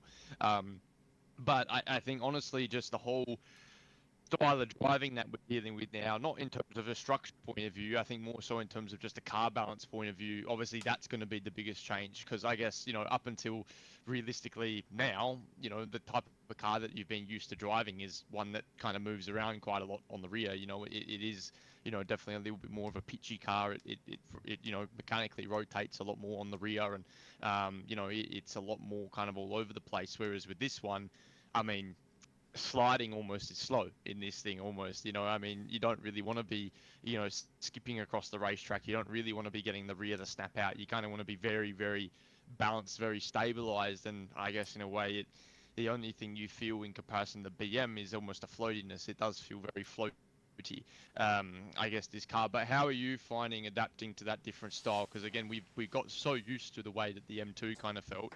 And I'm sure for you, straight away off the bat, you're like, oh wow, okay, yeah, well this feels almost completely different to what I was used to, I suppose. Yeah, I think like the things you said, they make a lot of sense. I'm feeling that as well. Yeah. The BMW had like some uniqueness to it. So even like driving the new one, I remember like sometimes I need like an extra rotation. I would just like downshift for like a fraction of a second, and the car would like get into the corner better. It doesn't happen with the new M2. It doesn't happen with this car. I feel like I don't know if it's the speed. I think like one of the things that we saw in the M2, and it's a little bit worse now, is in some corners you are just able to carry. I think maybe it's a patience game, but you can carry way more speed than I can. And it used to happen like once in a while there, and everything else was like half a kilometer an hour, like 1 kilometer an hour. And in this, when I was watching, like I was seeing our telemetry, I saw it's actually like in some, there was a corner that's like 11 kilometers an hour. And I'm not finding like the line, but I feel like I have to adapt to the car as well. Yeah, no, for sure. And that's all going to take some time. I think that's going to, well, it's going to take some time on top of you just generally getting used to the simulator. Again, I think more so as, in honesty too. And, you know, I think, again, as I think I mentioned to you, you know, a couple of times towards the back end of last season, we're dealing with completely different race circuits now. We're not dealing with tracks that go for 1 minute 20 seconds anymore. We're dealing with tracks that you know, getting up to the 2 minute mark pretty much every single week, almost in a way now, right? So, you know, we can be, you know, 4 or 5 tenths away from each other at a 1 minute 10, 1 minute 20 race circuit. Now we're about 1 second away at a 2 minute race circuit, almost in a way, right? And that's just naturally because there's so much more time to also be found, but then there's also time to be lost as well, in that sort of manner. But I think from my end, I think the biggest thing is that, the timing in this car, and as I'm sure you've realized, is very, very important. It's, you know, if you brake that 5 or 10 meters earlier in this car in comparison to the BMW, you feel it in this car. You feel that the car slows down a lot more in that extra 5 or 10 meters that you're braking earlier, right? And then, of course, unfortunately, what then happens then is that's when it causes you to make all those little, you know, sudden reactions. Like obviously when we turn the steering wheel, we release the brake. But the problem is, are you doing that too early? Are you doing that too late? And that's where then you lose 2.5 tenths straight away off the bat, right? And that's kind of what's going on a little bit for you here today in a lot of these corners, is that structurally you're doing things really, really well. But it's just more so understanding, I guess, where that limit is and where the absolute most timing is, almost in a way, for almost every single corner that practically you're dealing with, right? So when you look at it from, I guess, an external POV, when you look at the entirety, you know, of the telemetry of every single corner, I think the biggest thing, are you able to see this all okay as well, by the way? I can see it. Is this my lap? Yeah. So this is your, I was able to pull your best one. If you would want me to compare, would you want me to compare to this 59.8 that you got the off-track with, or would you want me to rather compare to like a 2 minute 0.3, for example, instead? It doesn't really matter. Like I think the behaviors are going to be Doesn't really similar. matter? Yeah, they're all going to be similar in one way or another. It's just interesting to see, I guess, on your best lap, where still the time was kind of falling away from you, almost in a way. So when you look at it from a structure perspective, you know, when we look at this brake column, you can see that, typically the idea and the approach that we've got in comparison to each other is there or thereabouts identical, right? You've pretty much got the exact same idea for every single corner. In saying that, though, you can see in terms of a volume perspective, either in terms of, I guess, peak pressure and or release or initial pressure, there's a lot of differences, right? You can see already for someone like turn 1, you can see the brake is releasing a lot earlier. Why? You're braking earlier. Second corner, you can see you're braking later. You're getting to the same pressure, but again, the timing is obviously different, which means it's going to affect what you do getting back and on and off the throttle, right? But you can see that just kind of lingers all the way through the lap. And when we look at all the little bits of time, like 2.4, you know, half a tenth, 1.6, 1.4, 1.5, you know, all these little sort of minor bits of time, that's where it's all falling away from you. But when you look at it from a more consistent point of view, and you kind of say, okay, well, my majority of lap times are sitting around the 2-minute 3, 2-minute 4, 2-minute 5 mark. The difference is that it's just these don't feel, I guess, replicable for you. You know, they don't feel like you can do them on repeat. It just feels like you can maybe do it once. It feels good, but then to try and get that same repetition happening, it probably feels quite tough for you almost in a way. Is that something that you're still trying to figure out a bit, just trying to feel like what feels good and what doesn't feel good, I suppose, in one way or another, just still trying to search for that feeling, I suppose, and obviously with the track as well, somewhere new for you too? Yeah, and I think like I'm thinking here as we speak, I think a lot of it has to do also with like coming back, because I'm trying Yeah. to remember like if I was how much I was struggling with these things before, right? And I think like we bridged the gap a lot in some of these things. So I'm trying to understand, because what you're saying makes a lot of sense in terms of like the brake pressure, like how I'm handling it, Yeah. and then like looking at Yeah. telemetry and seeing like what we're doing. It's just I wasn't at a point that I was able to replicate much better, and now I think I'm struggling more. Yeah, no, for sure, for sure. Now, the one thing that I'll obviously say, and I think as a bit of an approach point of view for you this season, because like I said, once again, we're going to be going back to that kind of stage of where, you know, obviously we looked at things for that first season, obviously for half of that, and then obviously full Bollywood last season and did every single circuit on the calendar. But now the problem is that there's probably not going to be a single track on the calendar that we went to last season that's Yep. probably going to be on this calendar, right? So the problem that we're dealing with now is that while you're trying to learn the technique, or not really the technique, but how to apply your technique in the most efficient way, you're also trying to learn the race circuit as well. And the problem that we're running into, obviously, and I find we'll run into a fair bit through the season in terms of track, is understanding where the limit of the circuit is, right?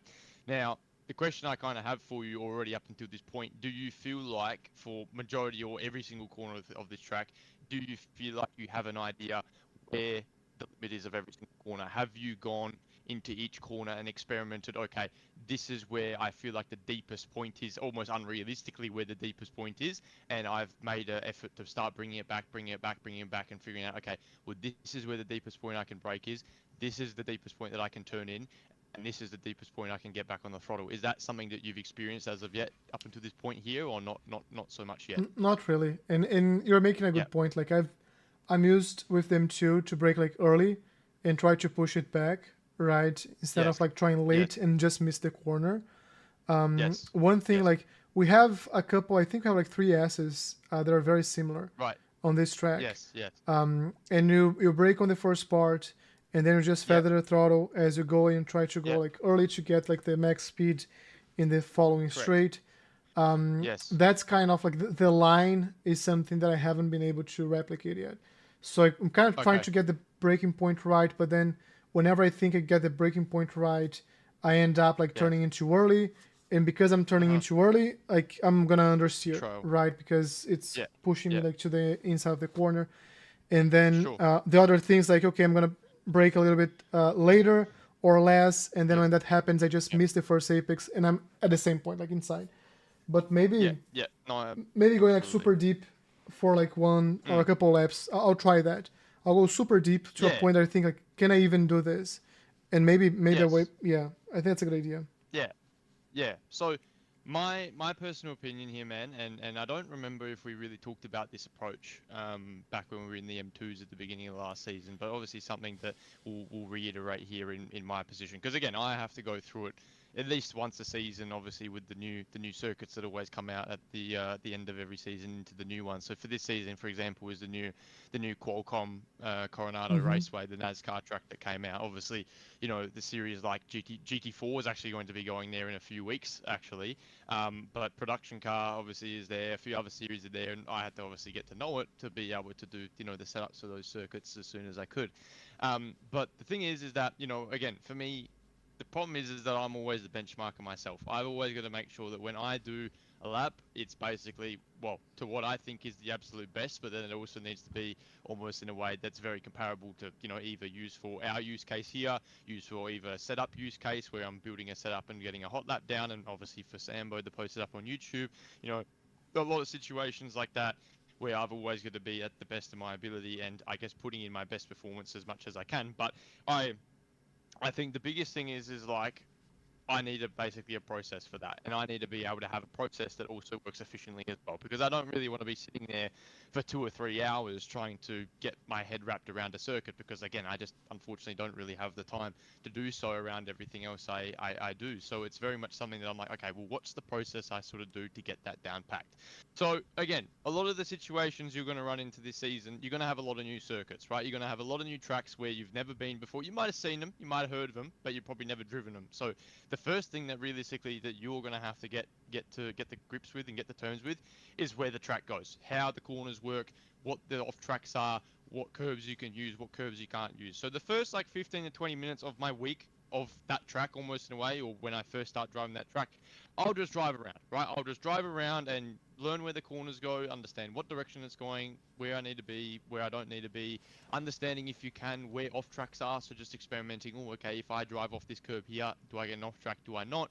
If I use, you know, a little bit more road here, do I get an off track? Do I not? If I go over this white line here, do I get an off track? Do I not? And just experiment a little bit with all those little types of things and get your head into that rhythm of saying, okay, well, this is where I need to be, this is where I need to go, so you don't just start lapping and start missing corners, you know, and then just forgetting, oh crap, you know, that corner was meant to go that way and I went that way, you know. So yeah, just get your head around the track and you know, understand where you need to go.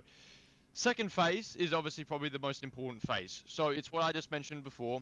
Pretty much what you want to do is you'll go corner by corner by corner, and you'll start out by basically extending the limit as far as you can go. Be unrealistic, right? Say, okay, we're going into turn 1 of Mugello. This is where I think we can brake, right? Be unrealistic with it. Say, this is where I think I can brake when I'm braking to a maximum of 65%. Now, what I'll say, braking is really good, absolutely superb. You're not going anywhere above the 65 margin.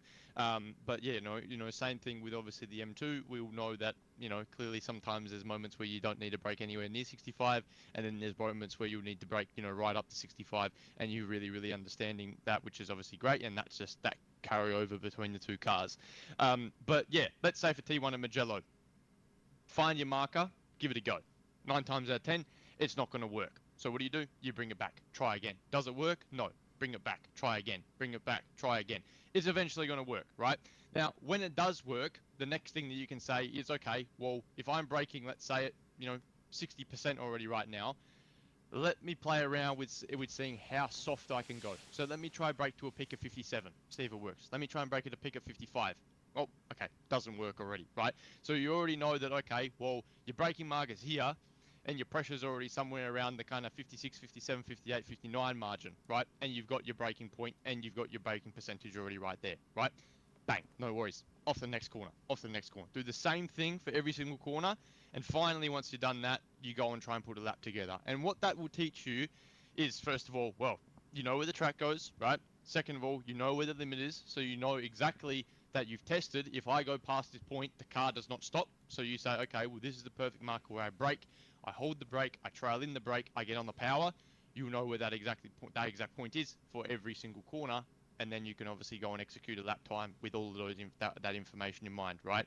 So it just makes things efficient, right? Because at the end of the day, I think the beauty of our situation, you have my hot laps, you have my vision, you can see what I do, you can relate to that, you can obviously compare to that.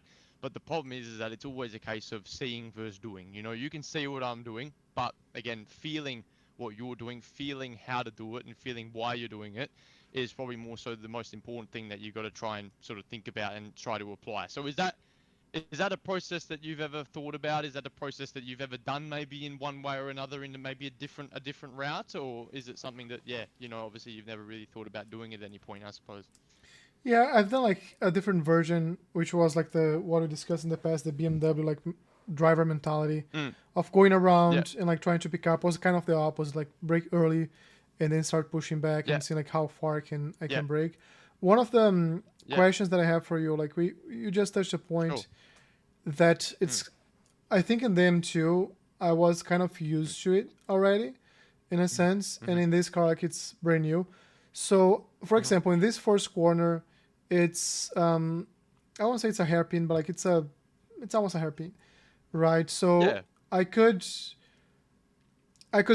myself breaking like the threshold of the ABS right there.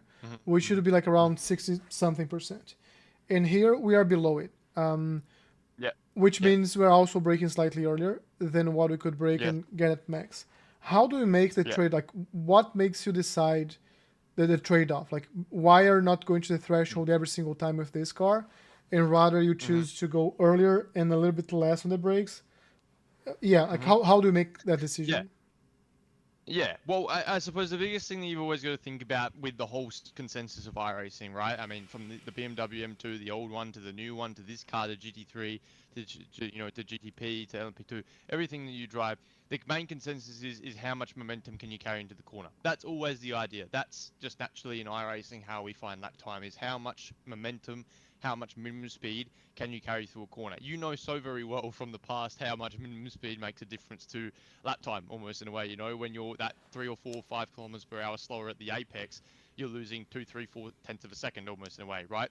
So the thing is for me is that if I am going to brake that little bit harder, right, if I'm going to brake that little bit later, the general consensus is that I'm probably going to slow the car down a little bit more. I'm going to wash off a little bit more, a little bit more momentum off. And also what it's going to mean is that when I go to trail, it potentially might be a little bit earlier, right? And that's kind of what's also going on for you in this particular situation, is that you're braking slightly earlier than me. You are braking there or thereabouts at the exact same pressure as me, but because you broke that little bit earlier, you're still getting the same issue happening.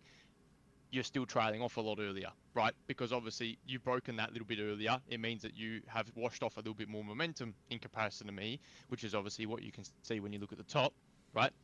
11 kilometers an hour slower. So of course, it's going to mean that you trail in a lot earlier. But the problem is that when you trail in a lot earlier, you panic because you're kind of like, well, I've done everything I need to. Now I don't know what to do, because if I pick up the throttle, I'm going too fast. But if I keep on carrying the brake, I'm probably going to wash off too much speed. So you coast, you coast, you coast, you coast, then you throttle, and you get there. But the problem is that in the time you've done that, I'm already back on the throttle. You lose 2.5 tenths, right? So it's very much a case of like in this car, time is a lot more sensitive and falls away a lot quicker than the BMW does, just mainly because your braking zones are typically a lot longer, because obviously the car's heavier, the car's a little bit faster, but mainly just the balance of the car is very different as well. So how I kind of determine it is, again, going back to that process that we talked about, you've just basically got to experiment with, okay, well, where can I brake? What's the latest point I can brake? But how soft I can brake, right? You'll never really want to be at the 65% mark realistically. You always want to go as soft as you possibly can. And you can see for us in this situation here, that number that we're looking at right there is basically 58, 59%, right? And that's realistically going to be your number that you're aiming for. That's the number that obviously I've figured out with the braking point that I've also figured out is the perfect amount to let me guide myself all the way into the apex, and I can hold a nice steady trail all the way down to the corner. I can trail off when need be and pick up the throttle nice and progressively and get up to 100% as quickly as I can. Unfortunately, in your case, pressure-wise is really good. Point of braking is a little bit too early, which then, of course, unfortunately means that you trail off a little bit earlier, but then it means that you're saying, oh, crap, well, now I'm panicking because I'm like, I don't know what to do. I'm in between being on the throttle and being off the brake, and I'm like, now I'm just rolling. But we always know when we're rolling, it's time, right? So it's all about track confidence, it's all about timing, and it's all about experimenting with that right at the beginning of the week. If you can smash out that period of learning right at the beginning of your week, right when you start a brand new track, you save yourself hours almost in a way. If you just try to get on the track, drive the track, know the track, and then just try doing random stuff and see if it works, you'll get there, but it'll take a lot longer almost in a way, and it'll kind of make you linger around in terms of lap time. So actually, you're doing really, really well. Timing wise, we just need to experiment a little bit more, right? And does that make sense to you a little bit in that position, I guess, in that approach, almost in one way or another? It does. Yeah, absolutely. So yeah, honestly, turn one is pretty much where you're losing the most uptime on the lap, to be honest with you, and literally all it is braking a little bit deeper, not braking a little bit harder, just genuinely braking a little bit deeper, and you can see the difference is 85 to 96, so 11 meters. Right, so it's not a lot. It's really not a lot, but again, we know how much 11 meters can make a difference in terms of what you're doing and the kind of way I'm doing it as well, and I guess just that response that it kind of gives you, right? And that's the biggest thing. So, yeah, like I said, going upon from now, I think the biggest thing is just like obviously, and going forward into next week, with when you start learning a new circuit, try to experiment with the limits right at the beginning of the week. As soon as you get on the track, as soon as you learn the track, say how far can I go into all of these corners and figure out what the deepest point is. Once you figure out where that marker is, it's going to make your life so much easier as we keep on pushing to the week. And obviously, just in terms of time wise, it's going to bring your lap time down dramatically, almost in a way, just mainly because you're going to have so much more going on of what you need to. Right now, unfortunately, we've got a few things going on that we don't really want to. We're trailing off too early. We're obviously coasting. We know that coasting is the #1 biggest no-no in the world. We never want to be coasting because it's just time that's being thrown away. So, you know, a couple little things there, but again, it's all being stemmed by the difference between that, and that's it. Otherwise, structurally, it's all we need to be, right? So that's all really, really good. No other big comments there. I think just trying to push that braking zone a little bit deeper in and just try and carry the momentum in a little bit more, and that's the biggest thing. So like we always said, never brake later and brake harder. Always just brake later and brake to the same, right? That's all you ever want to change. Once you found your pressure, which you have, just move your braking marker around. Don't move your brake pressure around. Just keep the braking pressure where it is. Just move your marker back and forward. And if it works, then it works. Try some more. If it doesn't work, then you've already found where your limit is, and you're just going to say, okay, well, maybe I need to bring it back here, right? So that's all you really ever need to change. Now, 2 and 3, so the first part of the kind of little section, you can see once again, kind of the same situation. But as we know, and we know very well from the BMW, what happens when you get the first corner wrong? It just causes a domino effect, right? And that's exactly what's happened here. You come out of T1 slower. What does that mean? You feel like you can go in a little bit deeper, right? So you push your braking zone deeper. You do the exact same braking trace as me, but the problem is now is everything's timed differently. Because you brake later, it means you get on the throttle later. Because I brake earlier, I get on the throttle earlier. Because you get on the throttle later, it means you get off the throttle later. But then that means you reduce your throttle later. It also means you get back to full throttle later. Half a tenth, right? That's it. There's not really anything much to it. So if you punch out of that first corner feeling a lot more confident in the initial kind of phase of that corner, it basically just sets you up for, I guess, this next 2 to 3 section. But did you find any real big issues through this section? Otherwise, did you get your head around it quite quickly? I know obviously the off track on the exit over there on the left is quite easy to get, but did you really have any kind of issues with this sort of sequence of corners? Yeah, like the issue that I'm still having with this corner, and it might be like on the related to the brake, so I have to work more on that. Is I feel like I want to be pointed out into the right direction as soon as possible, so I can go like on the gas as soon as possible. And if you see like you're getting 100% earlier than I am, but your last like third there is all above my red line, so like you're just like increasing your speed at a faster rate than I am.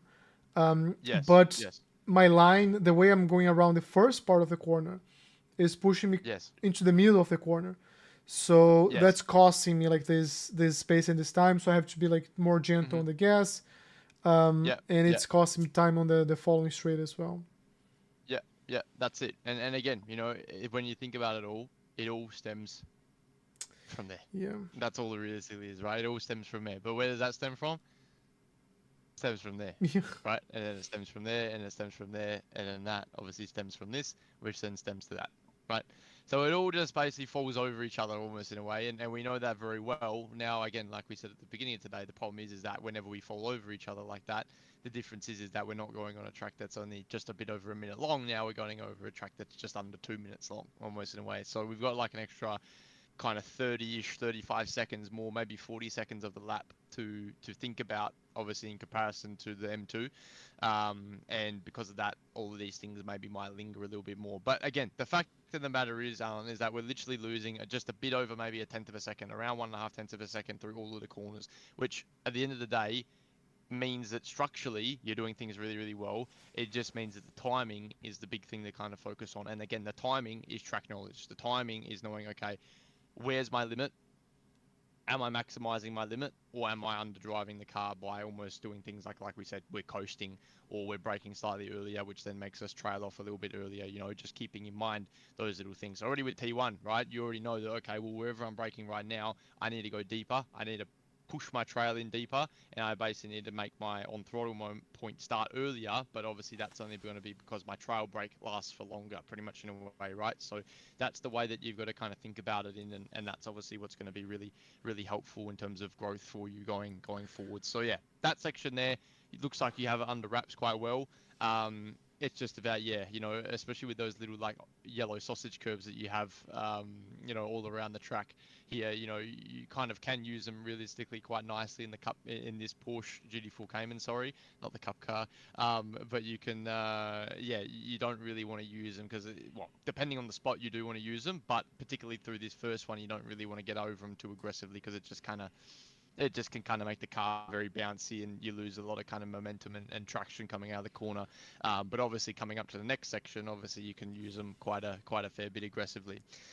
Let me ask you a question. 4 and 5, yes. Because I feel like this is going to be the theme, right? That the time is going to be a theme like around this track.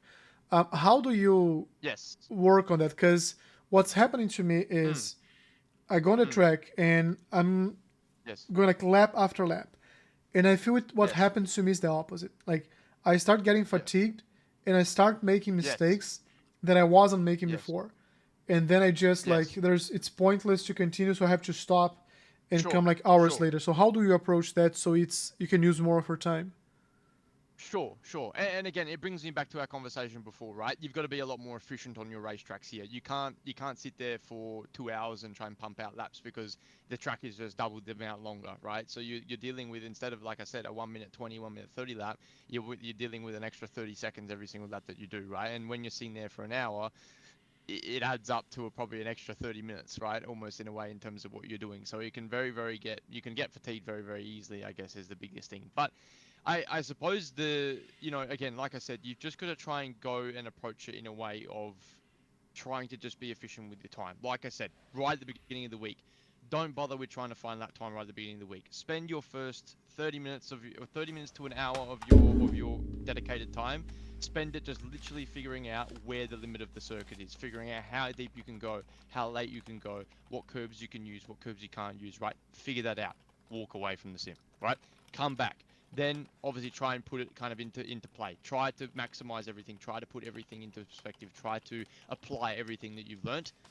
Go away and come back, right? So try and like put it maybe into more, instead of like pumping it out for like an hour and a half straight or an hour straight, try and crank it in kind of 30-minute blocks almost in a way. That's typically what I find works well for me. I can't sit here for an hour and do laps. It just doesn't work for me either for myself. I get fatigued as well, very much so. So I try to just put 30-minute blocks. So 30-minute block, learn the circuit, learn the limit, right? Go away, come back. 30-minute block, try and get some nap time out of it. Go away, come back. 30-minute block, try and find a little bit more. I wouldn't push it anywhere over that. And again, the hard problem is obviously in terms of the streaming side of things, you've always got sort of something to do. But again, that's when then obviously it's just like, okay, well, let's try and maybe just say, well, let's maybe just go and do a race. Let's just go and give it a go. Because at the end of the day, like, you could practice, but it can get very fatigued. But almost in a way, when you're in the race, it gives it a different perspective of what you want to be doing. And I kind of guess it makes you maybe learn a few little things that maybe you wouldn't have learned in a practice session, for example, in terms of seeing what other people are doing or driving with, similar rated drivers around you and all this sort of stuff like that. You'll probably learn another thing or two, right? And it just kind of changes the environment a little bit. So, I mean, yeah, what was been your approach so far with this car? Have you been maybe putting in, maybe a bit more time, obviously, than what obviously I've mentioned there? Yeah, so I think I have to figure out how to do it, because my problem is I have like a block of time that I can spend on the night, but it's hard for me like to break it down, right? So if I have, for example, if I have like 3 hours tonight, it's like those 3 hours. Yes. So of course, like I want to maximize the time in this car, but I end up getting fatigued. But I can't quite like break it down. It's like, hey, let me do like half an hour in the middle of the afternoon, and then like half an hour, like 2 hours later, and then another half an hour.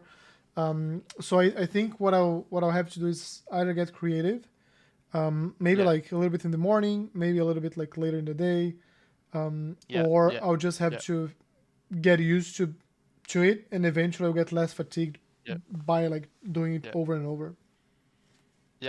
No, absolutely. Look, I think the one big thing that I will say is that, like, from that sort of perspective, I think what you want to sort of try and do almost in a way is you actually just want to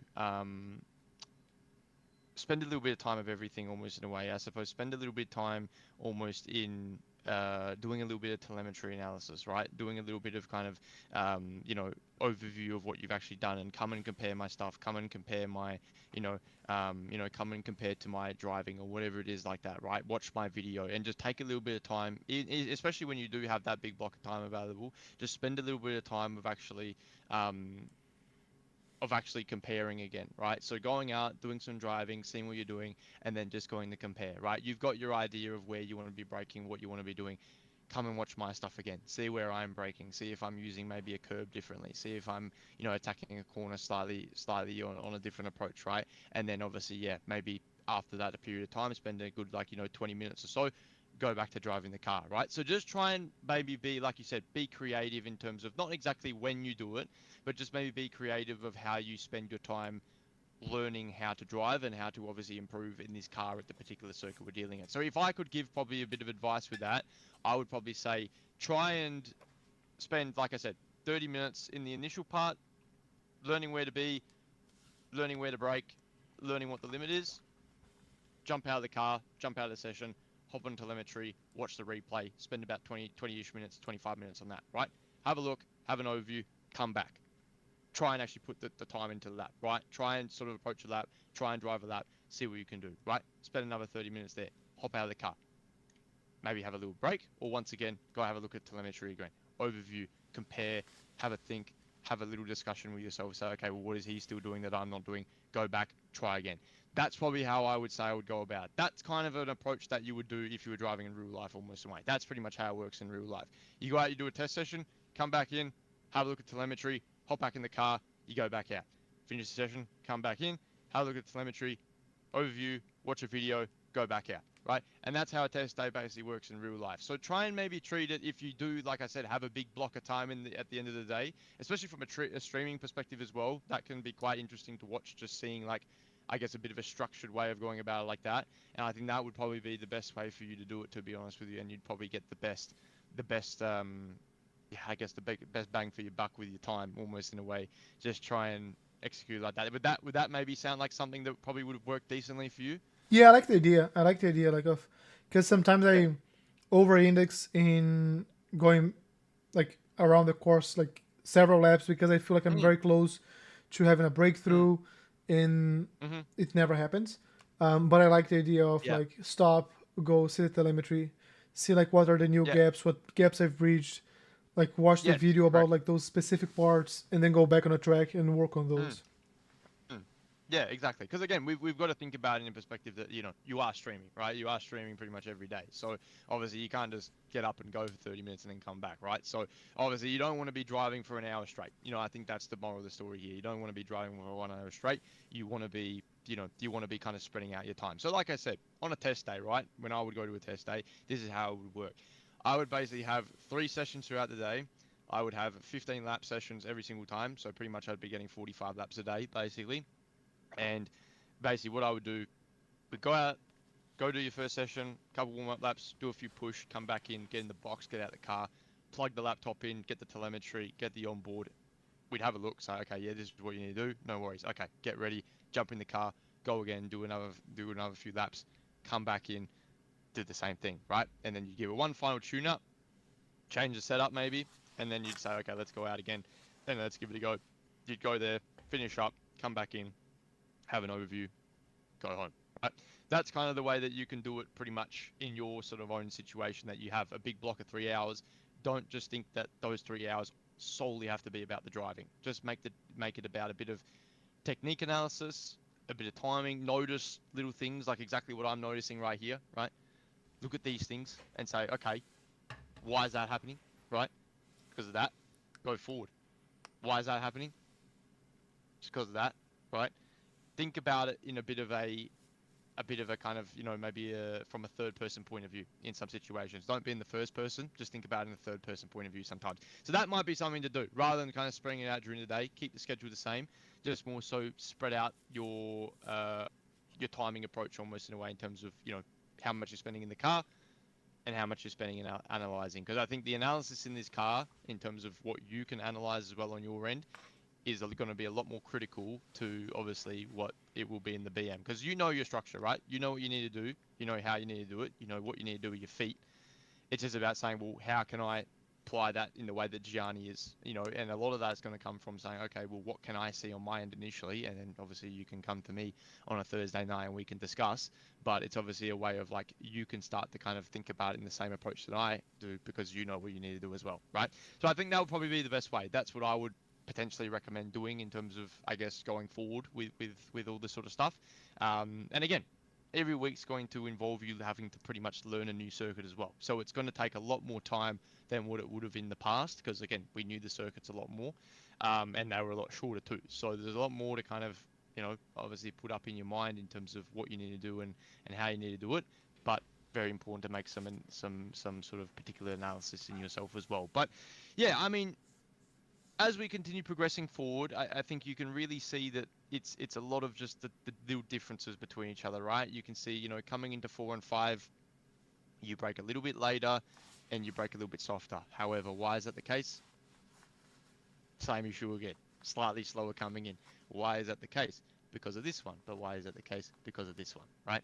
So it's just going to all kind of keep compiling on you. You brake, a little bit later, you brake a little bit softer, you carry the speed in a little bit more. Obviously, then you have to trail a little bit harder towards the end. So what do? You pick up the throttle a little bit more aggressively. Then, of course, you release a little bit more aggressively, dab the brake a little bit there as well, and then pick it up to 100%, right? So can you start to see the trend a little bit that's going on here? It's literally all stemmed from turn 1, unfortunately, almost in a way, and everything's just a bit of a domino effect on each other, probably more so than it was in the BMW, to be honest with you, right? So, again, from your perspective, by doing it in that way we discuss, you can see this for yourself, right? You can see, okay, wow, this is clearly what's going on every single time. This is how it's going, and then it's like, okay, well, this is where I need to basically find my time, right? Whereas obviously, if you're just trying to sort of, like you mentioned, sit there and do laps, and continuously try to find a breakthrough, you're going to just burn yourself out. You're going to feel fatigued. You're going to feel like you're not really learning anything, and it's like almost studying for an exam, almost in a way. You try to study for 3 hours for exam, you probably only get efficiently maybe 20 minutes of good stuff out of that, and then the 2 hours and 40 minutes of the rest is just basically just kind of white noise almost in a way. It's just, you're not really taking any information in. So that's the same situation with this. You've got to be very efficient with it. So yeah, 4 and 5, I mean, any real kind of big comments here? Obviously the curb usage through that first part is very important, using that kind of big yellow curb on the inside. Were you getting comfortable with using those a little bit more the more laps you did? Yeah, so I have to start thinking more about that, because I'm still used to the old M2, that any sausage would kill the car. But I was trying to use more and more of those just to feel like how the car was behaving. I didn't quite use in this lap, but that's something that I have in mind. Yeah, for sure. And again, are you finding that's like something that, you're trying to grow consistency as well with, like actually using curbs? Because we remember with the BMW how it used to react over curbs, right? It was a completely different story to obviously how it is in this car, right? A lot more balanced, a lot more, the positioning's a lot more better. A lot of things that just obviously work on a much better level in terms of car balance and car positioning and stuff like that. So are you feeling like that's again something that you're just trying to grow some consistency with too? Yeah, there's like one corner, I'm trying to remember which one, that I was attacking the yellow curb. Is it the chicane at the back? And is it the chicane at the back? It might no. The right left, the right left chicane. That's the only other one I can really think of that has the big yellow curb on the inside. No, I'm trying to think here. There's one corner that I was using the curb, but it was throwing me like on and off track. Oh yes. The chicane at the back. I think it's that fast. Is it the fast left right where you're trying to cut it quite a fair bit? It could be. And then it pushes you out to the work. So it could be one of them. Anyway, I think so. I think so. Yeah. Yeah. So what was your issue you were feeling there?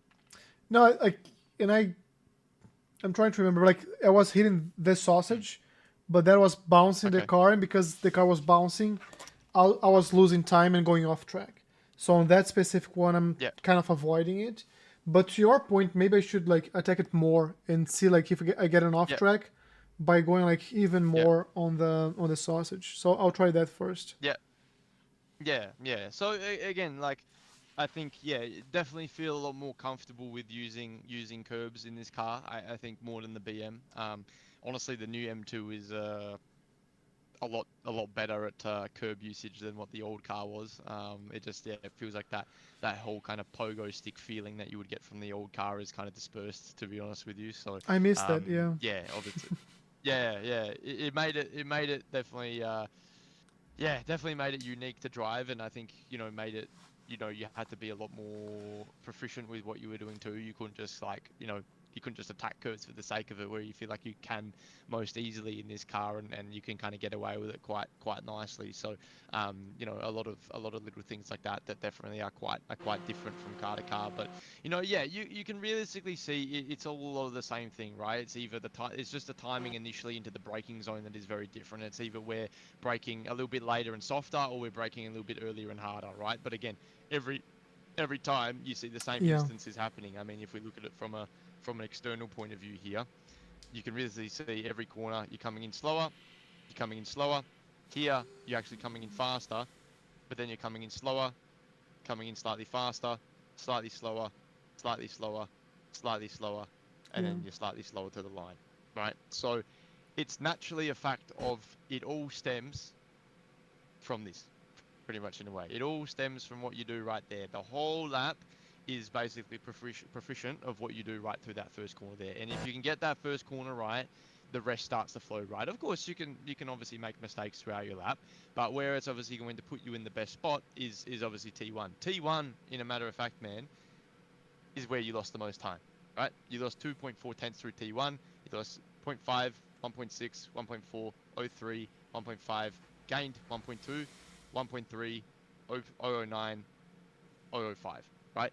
So T1 was basically your big pressure point, almost in a way of the lap. That was where you were basically causing everything to kind of follow through as a way. As we know, once you do that first corner wrong, you're chasing your tail the whole lap, and that's just kind of what's going on for you in this situation. So structurally wise, Alan, I'm very happy, to be honest with you. I'm glad that from obviously taking some time off and coming away, you haven't lost the touch with it, because obviously, honestly, that's something that I've seen happen, in a few situations, over the years, is that drivers can go and obviously come back and of course jump in a new car, and the main thing that they then start doing is braking later and harder, and braking up to 70, 80, 90%, right? And obviously, yeah, you haven't done that at all, which obviously is fantastic to see. But I think just from I think a perspective sort of point of view, looking into the rest of this week, but as well looking into next week's track, I think we just need to maybe make a little bit more of a structured approach of how you go about your weeks, because at the end of the day, I probably can sense that what our biggest sort of topic is going to be this season is, once you get that idea of how to execute it on your own sense, and by the time we meet up on a Thursday night, you feel comfortable in what you're doing and how you're doing it and why you're doing it. It's really going to be about very, very focused, probably corners in terms of what we really need to work on. Otherwise, you can see in situations like this, we're losing 1 second, unfortunately, because of one differential in comparison to one another, and that just spirals. And I could say, when you were to look at a lap like a 2-minute 0.3 instead of a 59, for example, the difference would be that you probably would have done it maybe on an extrapolated level into somewhere like turn one, and you probably would have just lost a little bit more time, or maybe again just maybe little mistakes through all the other little corners, just because of maybe turning in slightly early, or braking a little bit early, or whatever it might have been, right? That's just where that differential could be, right? So I think it's a great spot to be in. I'm very happy, to be honest with you. I think where we need to be is not as far as probably what you would have thought we needed to be when you first started driving these at the end of last season. I think you've actually adapted to the car really, really well, which is obviously, from my POV, makes me obviously very impressed, because it's going to make our lives a lot easier going forward. But I think it also kind of gives you a bit of a spotlight to say, well, how can I actually execute my practice better? How can I actually make more efficient use of my time, rather than just feeling I'm doing, bog laps for 1.5 hours, and then feel like I only get maybe 20 minutes of actually good driving out of it, and then the rest is just kind of, actually more so lacking my confidence almost, in a way. It's actually decreasing it, because I'm like, I did a really good lap at the start, but now I just feel like I'm chasing my tail, trying to find time that almost I'm not getting because I'm fatigued. I'm not feeling energetic to do so. So yeah, just learning how to, I guess, put good use of your time into practice as well, I think will be really, really good. So yeah, man. I look from your perspective. What's your feelings initially? How do you feel? I guess does it give you a little bit of a bit of a good confidence boost kick, almost hearing all this stuff today and seeing that you know what you're actually not that far away. I think it's just more so allowing yourself from the get-go of a week at a new track that we obviously haven't visited before, just allowing yourself to maybe learn a little bit more specific sort of stuff like you know latest points and obviously limits of corners rather than just maybe trying to you know get more laps in and learn the circuit more in that way. Yeah. So I think like first, it's good to hear like your approach and our perspective to like what I've been doing, because for me, Yeah. like I've from my perspective, I'm not finding the time, right? Cool. I'm just Yeah. like I'm pushing, I'm trying hard, and every lap Yeah. Yeah. I go around, it's like slower. So, Yes. Yes. but like you made a very good point that even though there's a timing issue and we are like a couple seconds apart from each other, there's good news. Like it's not because Yeah. I'm clueless approaching each like. Yeah. And I remember from like the very beginning, I was reflecting on that when Yeah. you'd go like a squeeze, hold, and release, and I'll be Yeah. like a Yeah. peak and It's not that release, anymore. and it, you Yeah. know like they look very similar, which is good. It's a matter Yeah. of like adjusting the brake pressure. The Yeah. first time I went around, I was braking in between those S's, and I was feeling weird. Yeah. Like I feel like I can go just on the gas here, and I saw the telemetry, and I was like, Yes. yeah, he's going on the gas. I saw the video. I was Yes. like, I'm just gonna try it, and I could quickly Yes. adapt. Yes. So I think that's good to hear. That's number one. Yes. Number two, Yeah. I think this reminds me of being patient with the process as well, Yes. because I'd love to sit Yes. down here. And I am. It was funny because I don't know if he's watching tonight, but there is a guy. He's now in our Discord. His name is Kevin. He's very fast. Right. Yep. Yep. And I was like, yeah, I'm racing this league now on Tuesdays, and that's more like to just do something different. I think it's gonna be fun from a Yep. content perspective, but also, Yeah. I think it will allow me to take more risk without thinking too much about iRating and like safety rating as well. Correct. So and Yes. racecraft, like Yes. those guys are Yeah. good. So I think it's gonna Yes. offer something new, unique. That's Yeah. good for entertainment and good for me. But Yeah. long story long, I've been thinking about it. I told people like, hey, I'm gonna race this tonight. If you guys want to join, like I'm gonna be earlier. And he was like, oh, I'm gonna Yeah. give it a try. And he joined the league like Yeah. half an hour before qualify, And he got in the car and we're talking. And at the end of the race, he had the fastest lap of the race. And I was just, once you get to a point that like you're consistently fast, I feel like you can go from a car to the other one, and you can quickly adapt and be Yeah. fast in that new car, even though like you Yeah. haven't raced that car in a while, Yeah. Yeah. or never Yeah. really. Like so that's where I want to get at like in the next several months, like maybe a year from now. Yes. I want to be able to jump Yes. like from a car to another, and like Yeah. this week the fastest car around this track is gonna be like the Mustang, whatever. I want to be able to get the Mustang and like extract the most of it, and then the next following week like a different car. So Yeah. it just reminds me of the process and that I'm still far from that, but like we are in the right direction. Yeah, no, for sure, for sure. And look, it's I think you said it perfectly. Patience, right? I think patience is the biggest virtue in sim racing. I think just in racing in general way, you know, I think the biggest thing is that there are so many cars on this platform and there are so many different versions of cars on this platform. But I think, you know, the one thing that you've always got to go from car to car and remember is that it's not actually about how well you can drive the car. It's actually more so about how well you can just extract the exact same structure at every single track with minor little differences, like saying, okay, we've got maybe a little bit more grip. We've maybe got a little bit more downforce. We've maybe got a better tire, right? We've maybe got a little bit more mid-corner speed that we can carry, or we can do this, or we can do that. That's the adaptation. It's not about adapting what you do with your feet. It's about adapting how you just drive it, but what you obviously then go and do with your feet is obviously then what you understand about the track. And in all honesty, that's your understanding right now. That's the point that we're at. It's not about me sitting here telling you how to improve your structure. We've done that, right? We've done that hard work. You've already showed me time and time again that you know exactly what you need to do. And you've showed me here again today. You know, you've showed me exactly what you need to do and how you need to do it. The only difference is that I've done probably 1,500 laps of Mugello. You've probably done less than 50 laps of Mugello, right? And that's the difference that we're dealing with here, is that I can hop on this track after 6 months of driving, not driving it, and I can be on the pace within 2 laps. Whereas this track is brand new for you. You're going through that process of understanding it. So that's why it brings me to the point of that process that we discussed today. You're trying to, as efficiently and as quickly as you possible, go through a process of understanding where the limit is of every single corner, because we can on the sim. We're allowed to. We're not worried of, if we go slightly too deep, we're going to crash into the fence and we've got a $5,000 invoice. You know, that's not the case here. We can do whatever we want, and we can crash as much as we want, and we can hit the reset button and go again. And that's the kind of perspective that you need to put yourself in when we're trying to fast track everything as much as we can, is that you just need to say, okay, well, instead of me just doing laps and laps and laps and laps and trying to get better, let me just pinpoint every individual corner as if it's own, and let me see, well, how far can I go, how deep can I go, and how aggressive can I be. Don't worry about anything else, just make that your focus, and then actually try to put it all together. And when you can kind of mix all of those things into one, it's just going to fast track everything so quickly, and you're going to be, you know, a new driver in before you kind of know it, right, at every single circuit. And that's what we're looking for. So yeah, look, I'll obviously get us prepped for next week. I don't actually remember where we're at next week. I don't think it's food. I don't even know. I don't think it's Fuji from what I know. I don't think it's that. I think it might be, let me see, where are we at? GT4. So we're at obviously Watkins Glen is this week, then Mugello, and then Canadian Motorsports Tyre Park. So yeah, that one is a that one is definitely an interesting one. Not a lot of kind of like heavy braking zones there. I think that's obviously the biggest thing.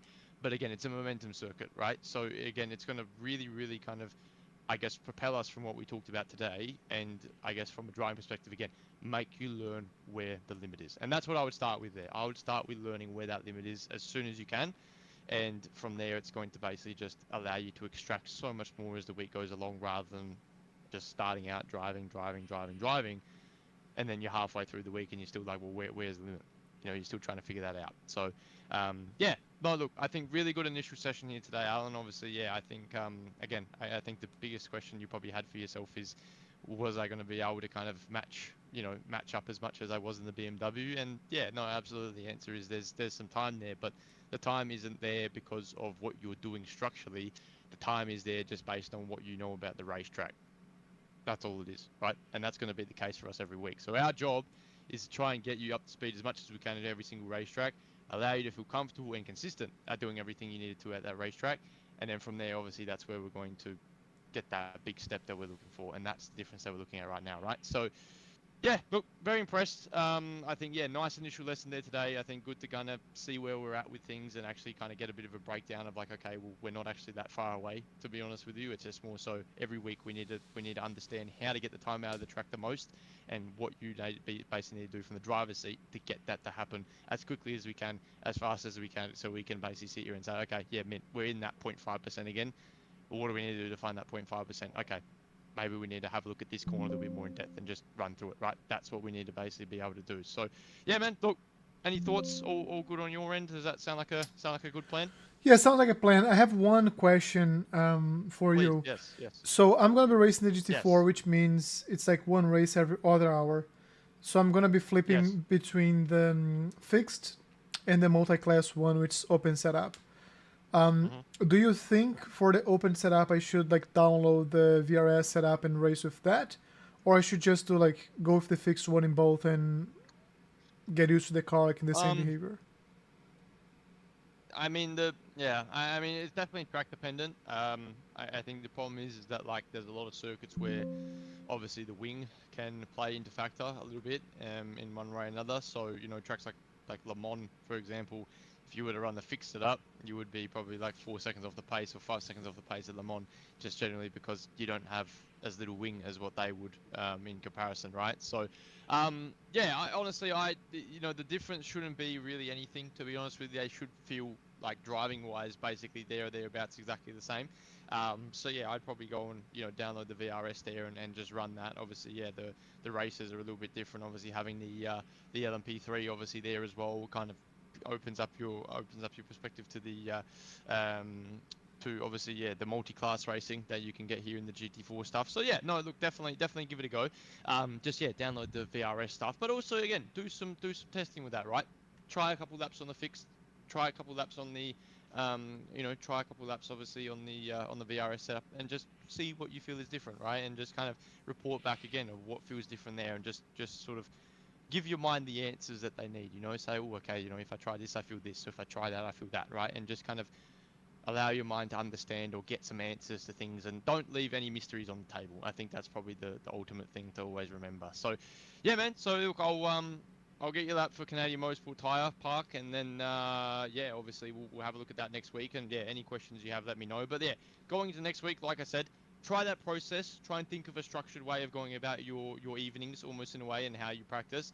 And honestly, yeah, I think that'll first of all make you enjoy it a lot more, but also make you feel like your driving time is a lot more efficient as well, rather than just feeling like maybe we're just smashing out laps for the sake of it. You know what I mean? So yeah, try and give that a go, and yeah, I'll be looking forward to what we have to look at next, Alan. But no, very, very impressed already off the initial. I think it's going to be a good season. Just yeah, we have to yeah, definitely put some time into learning all these new tracks. But once you know them, like we did with the BMW, you knew them, right? And that was the most important thing. So yeah, man, look, very good once again. Thank you for all your support as always, and yeah, I'll see you same time next week. Perfect, man. Really appreciate it. I'll talk to you Perfect, next Alan. week. Yep. No worries, Alan. Have a good night, all right? I'll see you soon. Thank you. Talk to you later. Bye-bye. Thanks, Alan. See you, man. Bye. Bye. Okay, good stuff. Good stuff. If you're following, Turkey just scored against the USA like in the very last minute. Like, I think it's the last play. Cross ball. What a shame. Interesting. So that's a loss for the US.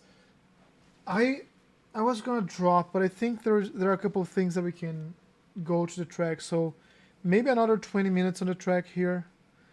One thing that I'm finding weird, it cannot be this, right? So these are the GT4s, right?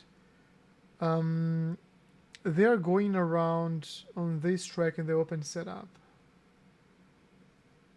at 153, 154 in the top split. And then let me see this one. 153, 154. Then if we go to the fixed setup, which is this one, same car. They're doing like a 202. I don't think like it's a 10-second setup, is it? Esdras Chavez That's just weird. said, "It's raining on the fixed." Oh, it's raining on the fixed. I've never seen rain on the fixed. Because the first thing I thought was rain, but I've seen like raining on the open. Okay, here we go. This was a lucky one.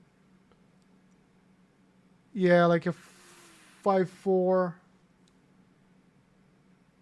Maybe then a second. If that, maybe less than a second.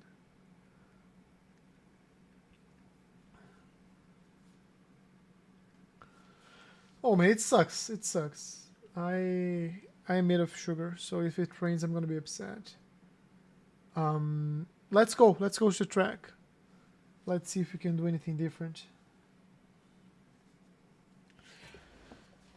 Aye. Esdras Chavez said, "The track is always wet, I think, but rain can vary." So it's like it rained before the race, but like during the race, it may rain more or less. That's what we're saying. I remember racing in like I don't remember racing the rain with the fixed setup before, to be very honest. Oh, the sim's already running. Esdras Chavez said, "Yep." Let's watch one of his laps here, or his lap. I want to see like.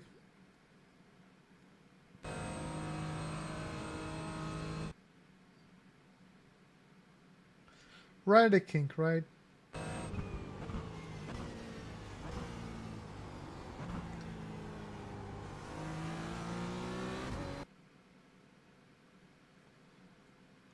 And he kind of hugs the middle of the like.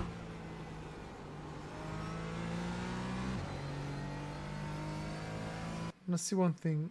If the purple lights they come out, okay. In here he brakes before he gets to the curb. Interesting. But it sounds like a very slight brake. I'm braking much later and much harder. Where is it? Come on. Okay, right at the beginning. Use the sausage.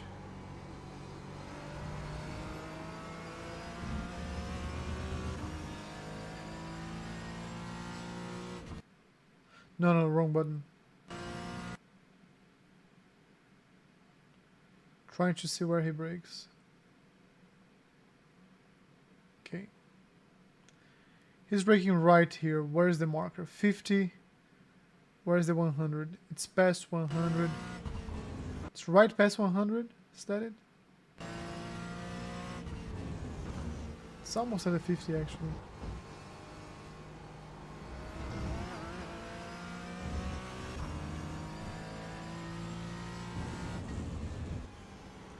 %, fourth gear.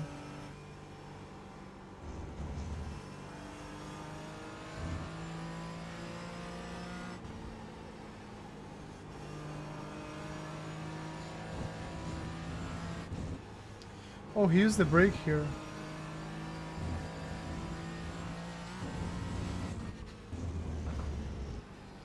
Third.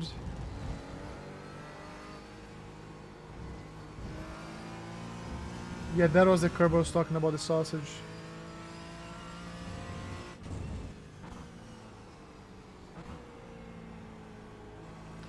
It's impressive how he doesn't trigger the ABS here. So he brakes after the first line.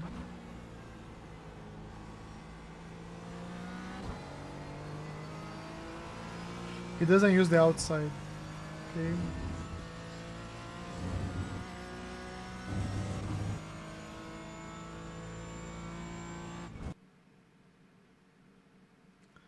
So he starts braking here before the 100.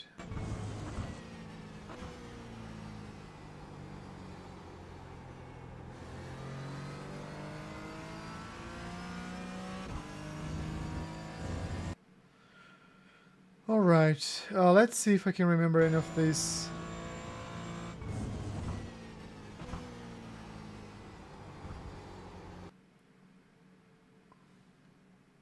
Let's go. Maybe like, let's go for 8 fast laps.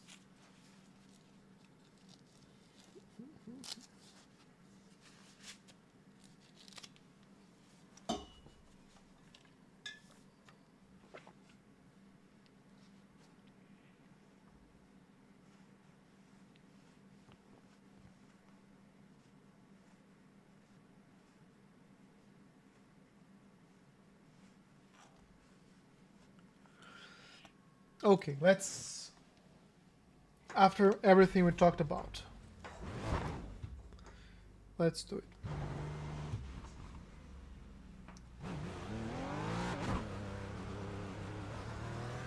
Okay.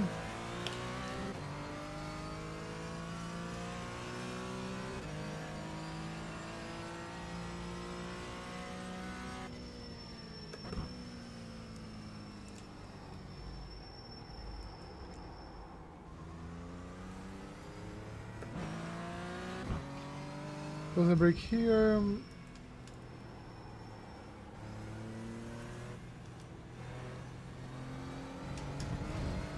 Like cold tires, right?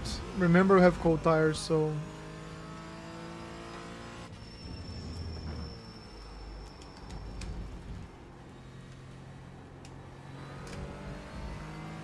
I think this is actually a good exit.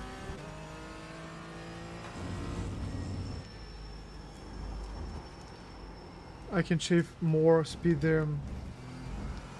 Here he doesn't go this wide, he stays in.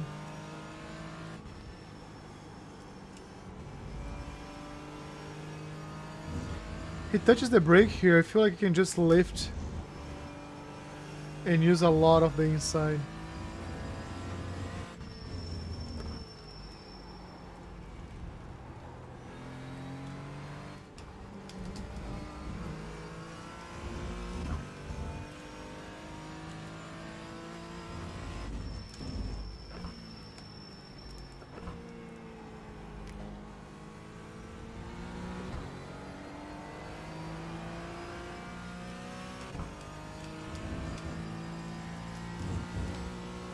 That was an off track. And here's right the 100, right?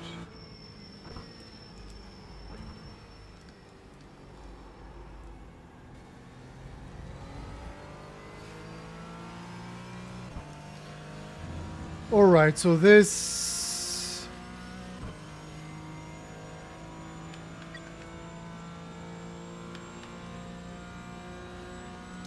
Let's just try to relax and do like what we discussed.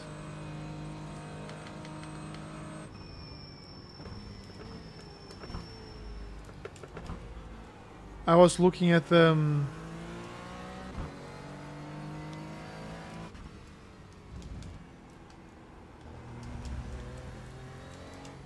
Oh, that was an off track, okay. We're testing. Estris Chavez said, does this car have brake bias? It does. Let me see here, hold on.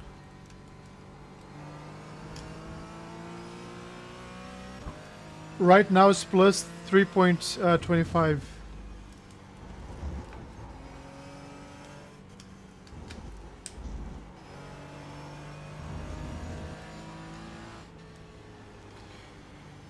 Why? Do you have like any tips?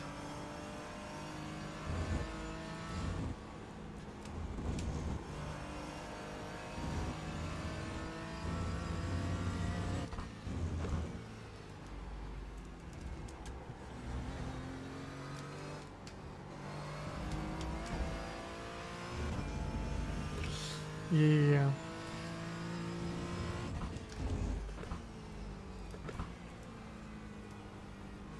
Estris Chavez said, just wondering if it's the same your coach has. That's a good question. Is that something I can see in the telemetry, or do I have to load his lap? Oh, too early. Do you know?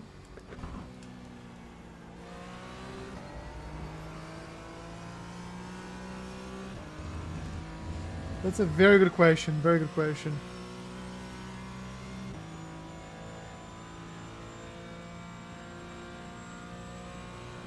Estris Chavez said, that I don't know, haha. I'll take a look.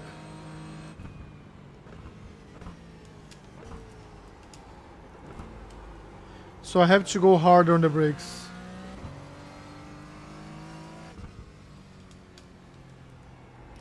I have to aim on the sausage there, sausage here. There's an off track.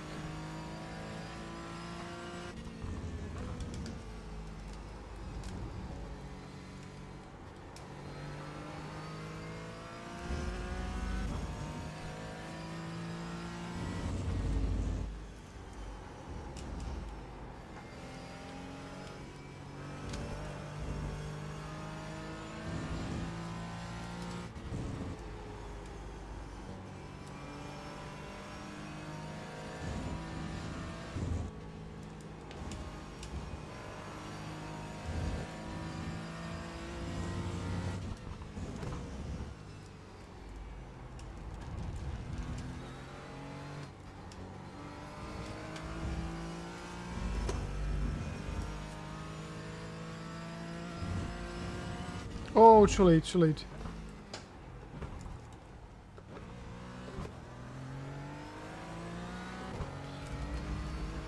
So this is our second lap or third lap? I think this is our second lap, right?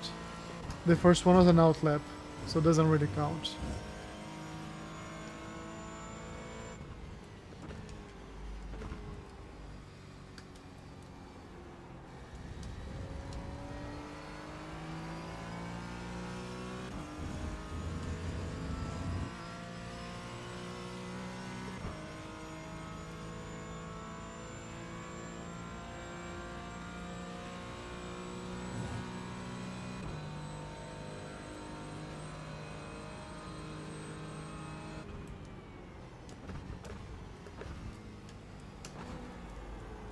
I went too hard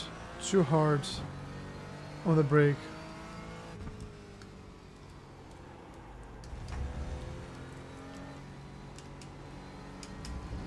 Esdras Chavez said, top right of the dash has the lap number. Lap 2. But this is lap 3. It's saying lap 2, but this is lap 3. This is 4th gear, don't go to 3rd.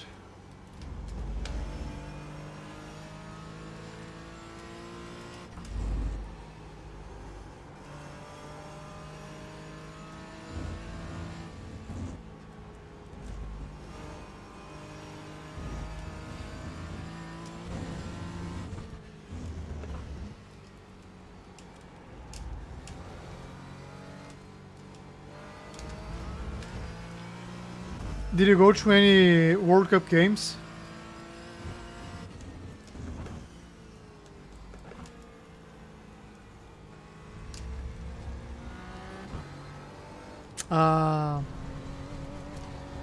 That's like over slowing down the entry. Makes me go early on the gas. And this garbage happens.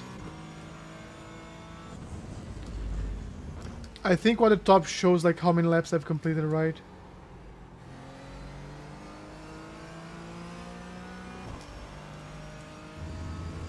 I think that's what's telling me, to be honest. Because I'm gonna complete lap number 3 now. Lap number 3. So I just opened up lap number 4. I think that's it. That's what it is.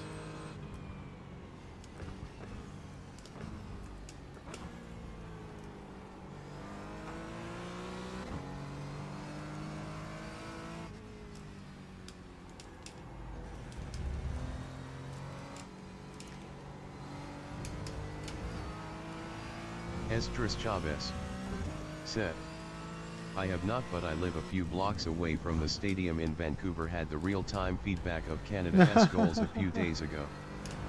That's super cool.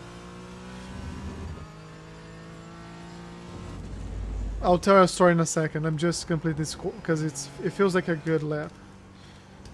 I'm getting to a straight here. My brother-in-law lives a few blocks from Maracanã.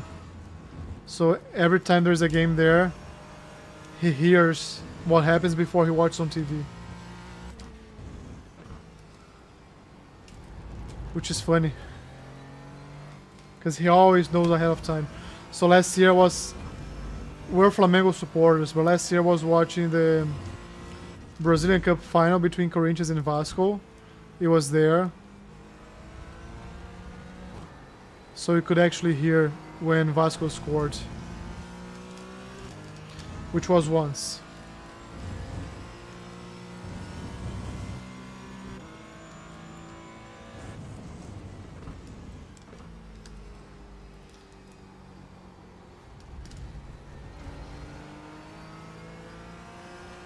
You see, like the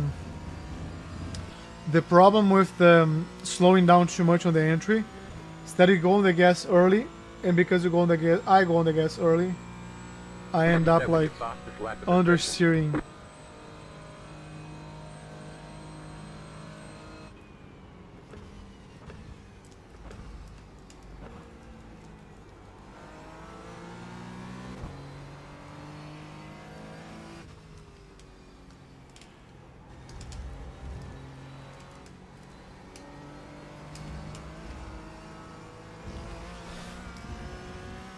It was a very good corner. You said what I said in the... I hit the ABS here. I understeered to the middle of the corner. And I just destroyed it.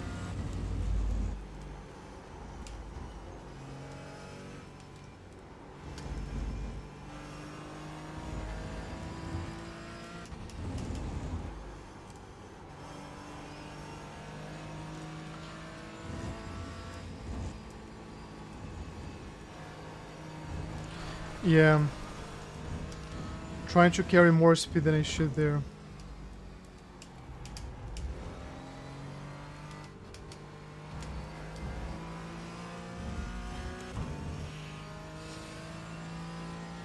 I'll do 8 laps, I said, right?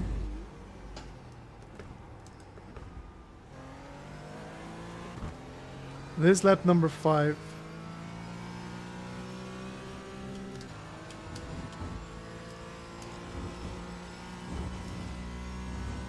Oh, that was an off track.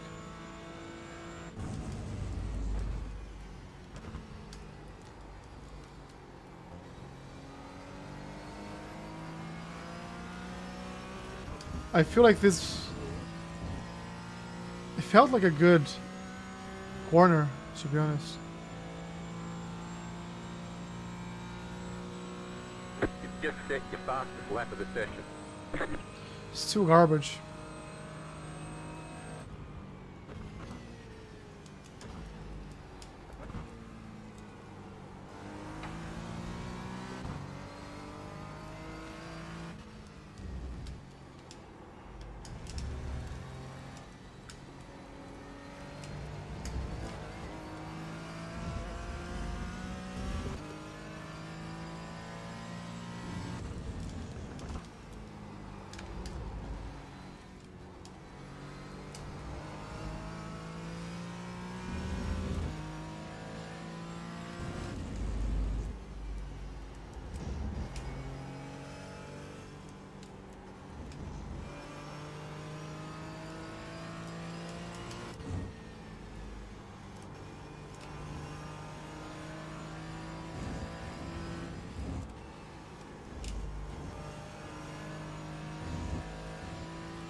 I felt like it was too early.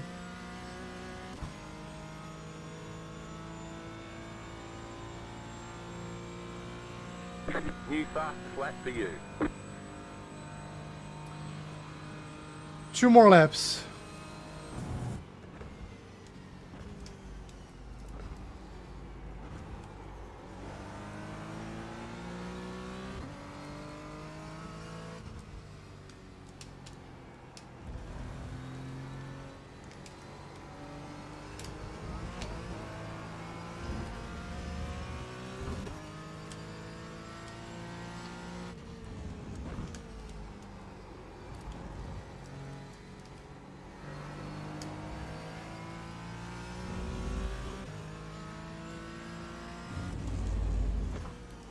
Oh, he doesn't go to third here.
Almost off track.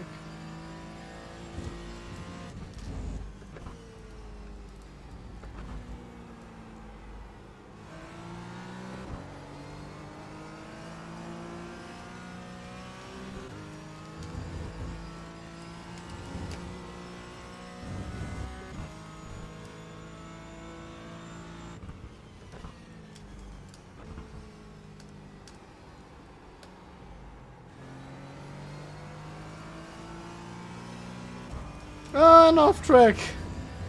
I knew it. But it's still a garbage time. Still a garbage time. Flat for you. Should I go for one more? It's... yeah.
It's still not gonna be like under 2 minutes.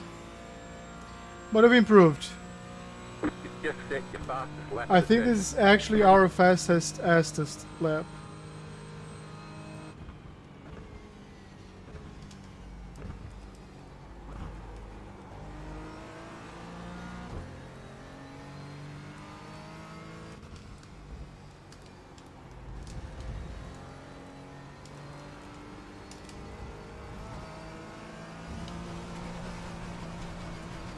Okay, so let's watch the let's see the telemetry.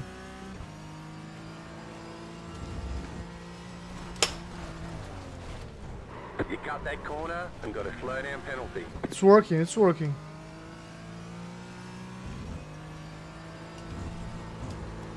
You cut the course, you've got to slow down. Ah, it's not gonna work, it's not gonna work, it's not gonna work.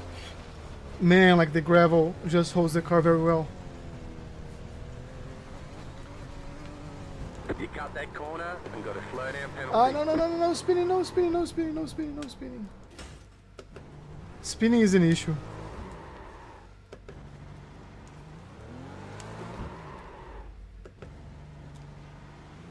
You've lost the rear wing. Ah, Major oversteer likely due to lost downforce. what a shame. I was trying to finish like a full lap flat.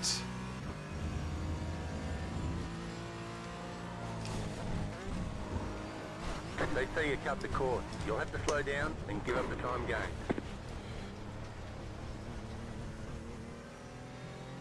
We're flat so far. Slow down. You got a penalty. We're cutting the course. Good, right? No handbrake, no nothing. Just a hairpin. This is gonna be very hard.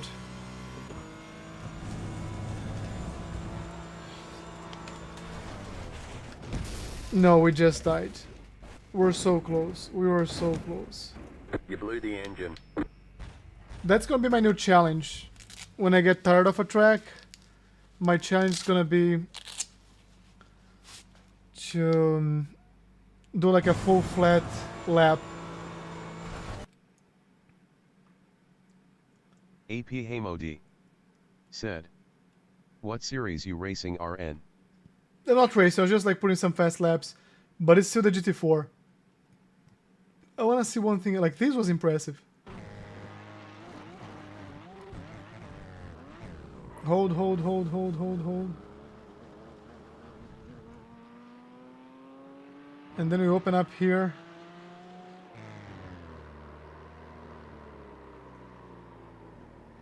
Just a tiny bit more.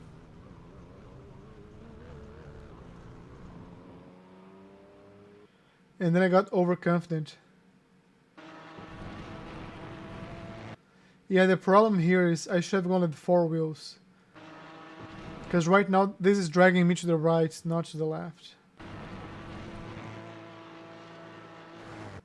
Or maybe I should have just like tried the inside here.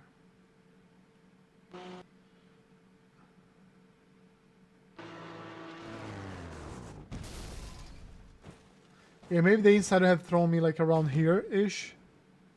Damn. Do they have like a something here?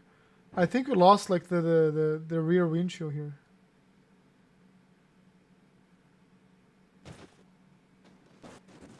We did. That's cool. Let me save this lap. Not this one. Let me save this one. So, create slice.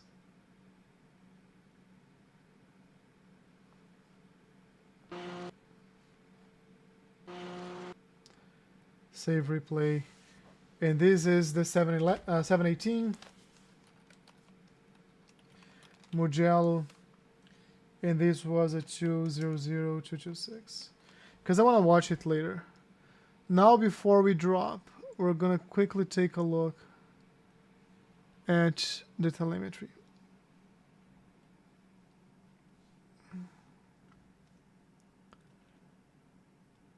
Let's see.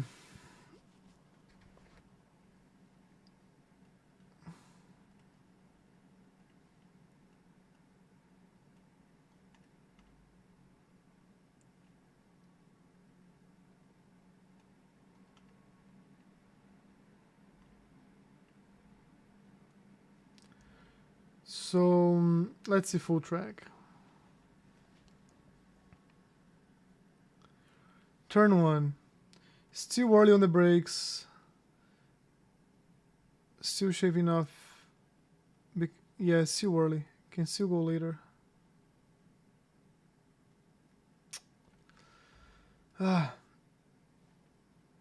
Still late on the brakes. Come on. Is it a right lap? Me.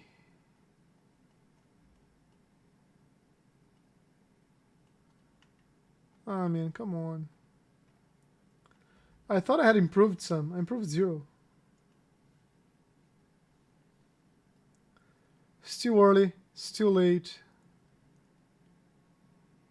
Still late. This is like actually super late. Late. Early. But this one is just like a tiny bit, right? Because this one is the one who come like kind of downhill on the right-hander. I'm going slightly later, so I'm carrying more speed. I'm actually good here. It's just carrying more speed here. I could have, but I'm not. So nothing to change there. I feel like here... Yeah. It's between this and this.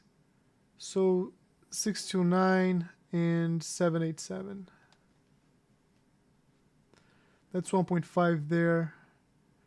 And then he brakes here. Because he brakes here, he can go on the gas much earlier. So he's gaining on the exit a lot.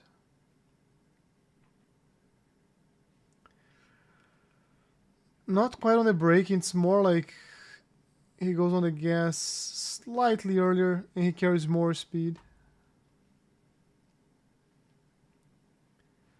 Turn 12. Yeah, that's good, I guess.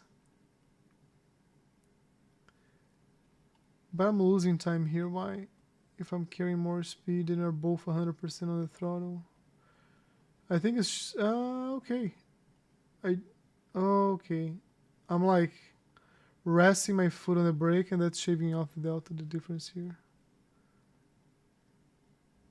It's also like my car is sliding more. 15, I'm braking too early. So I'm either braking too early or too late, which is hard because if it was all too early, it would be easier. But it's early and late. We'll work more on this maybe tomorrow.